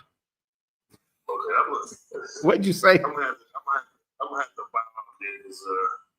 I got something going on. I was gonna say, you trying to do two things at the same time, ain't you? Right. You know, we still on for a little bit. I call back. I'm not. I'm finna end in a few minutes. All right. All right, catch you tomorrow. All right. Yeah. I told you I got an opportunity I'm about to pursue, so I'm gonna have to cut some of this time because I got to devote other time to other things. Bishop Nubs. Hello, good sir. How goes the ministry? Ministry. Yeah, ministry is to provide a service to others without expectation of compensation. Oh, well, shit. I got one of the few ministries that exist, huh? Right. See, when you know what words mean, the more you know. The more you know. So, real quick. Where are you located again? I'm on Minnesota. So did you see some of them lights? Beautiful. I saw the heavens above. They opened up and God came down and personally didn't do a goddamn thing. So you saw those lights? Yes, I did. They were gorgeous. No angels. That sucks. Yep, no angels. A lot of crazy Norwegian people claiming to see angels in that church. That church, holy cow. Talk about the devil incarnate. Won't go there because my opinions are different than a lot of your other viewers, but nevertheless, wow. Not a church that I would ever go to even as a Christian. So what are your thoughts about angels and demons? And not the movie, because I know you probably have a smart ass comment about the movie. So you know me so well. You know me so well. Well, you know, the only time that I ever seen at anything about angels and demons, they're always working for God in the Bible. And it doesn't matter. It's either an angel or a demon, one of the two. Now, some would say, well, the angels are working for God, but the demons are working for Satan. Now, my question is, if they're working for Satan and Satan's just middle management, then ultimately, much like your average city municipal worker, they have to sign, things like the Foreign Agency Registration Act, informing us that they are in fact foreign and not even part of us. I wonder why that is. So in other words, you've got all these ages, you've got the Democrats and the angel tards, and they're just fighting for the same damn thing. Like, are people so? I guess I know the answer. Yes, 20 or 2 billion something people, whatever. But come on, people, do better. Just do better. So let me try to hone you in a little bit. So when we look at the story between Jesus and dealing with the man who was chained up against the wall, the rocks, right? And then Jesus has a conversation with the demons where he says, where the demons are like, oh, don't just destroy us, but could you let us go into these pigs?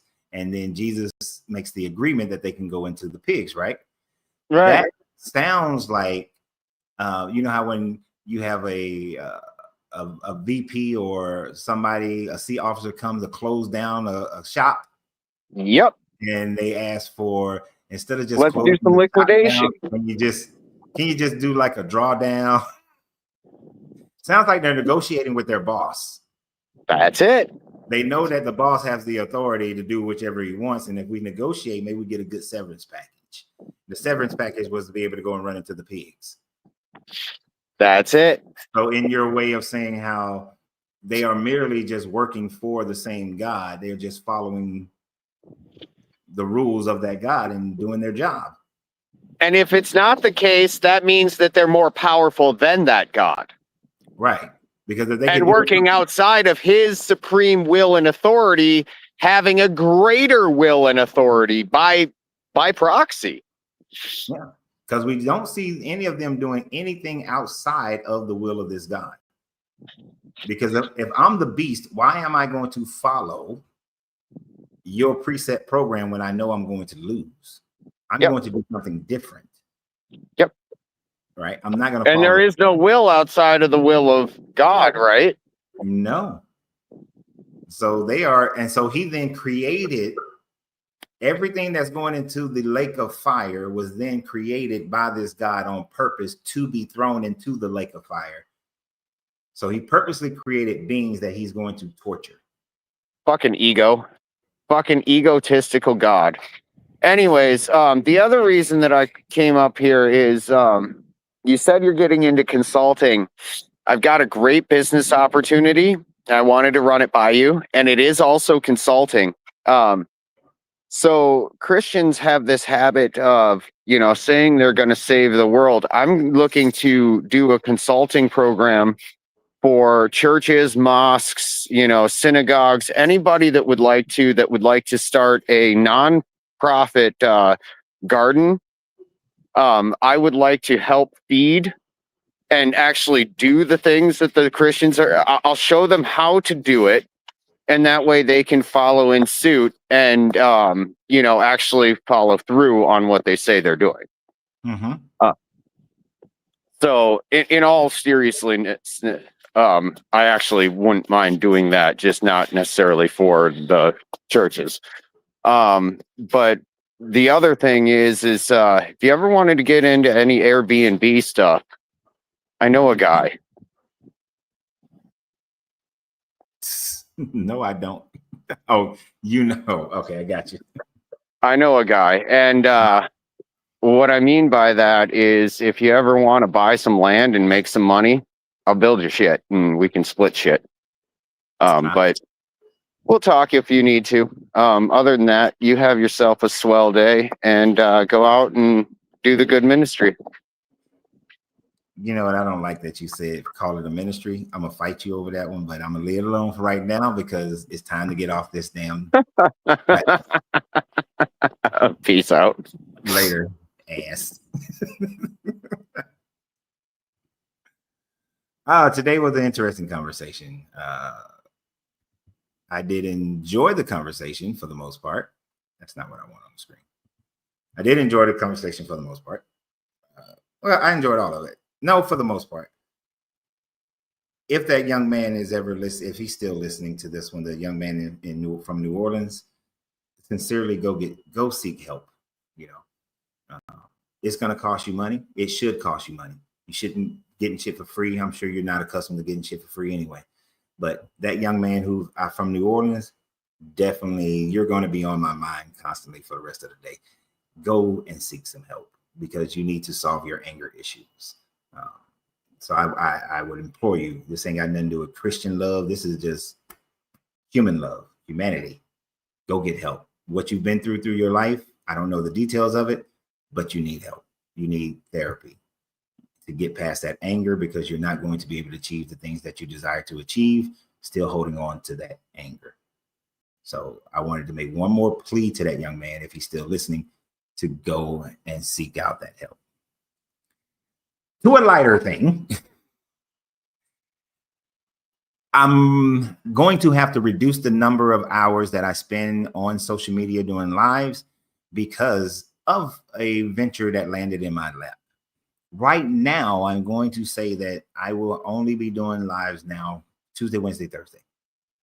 I have to be able to devote more time to this new venture.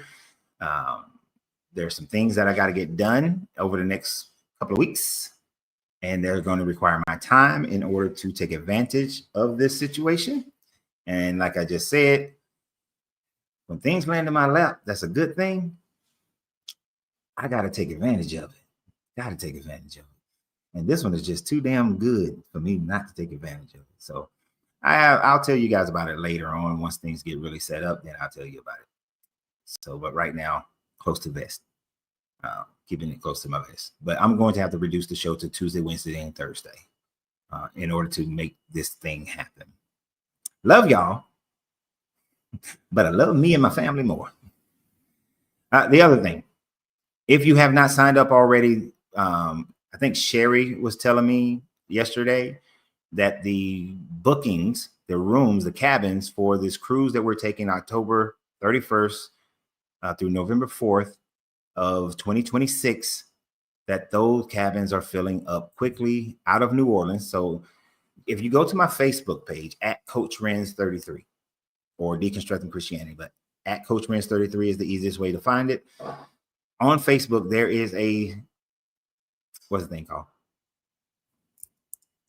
There's a featured comment on the page, which you'll be able to see easily.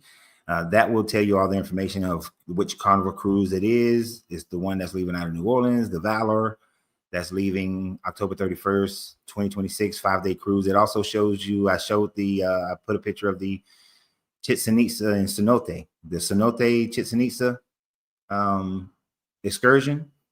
With those who want to join, we're taking that excursion. We're going to go to the Chichen Itza Pyramid, and there's a lot more stuff at the Chichen Itza Pyramid. You go to the Cenote, which is they used to believe that it was a well of purification and the gods and all that kind of stuff. And this is the temple of Kukulkan, right? And also they provide a buffet at the Cenote. So we're going to do that one. So I'll look forward to whomever. I already know a few people have already booked theirs. If you book it now, you only need $100 to book it. And then, of course, it's double occupancy. So comment on the Facebook page if you need somebody to join in with you, if you need a cruise buddy, right? Maybe there'll be somebody else who's looking for a cruise buddy and it'll still work. So, yeah. Other than that, continue to support the channel. I appreciate everybody who supports the channel through all the different various mechanisms of it. And one of the videos I make today will only be for super fans, for subscription holders and members today. So I am going to start putting more videos out just for those members as well. So if you want those videos, then become a super fan on TikTok or a subscription holder on Facebook or a member on YouTube. So I would appreciate those people who do support the channel that way as well. It's like $5.99 a month to support the channel in that format. So y'all have a great day. And always remember, you have to free yourself to be yourself because your greatness is non-negotiable. Good journey, good vibrations.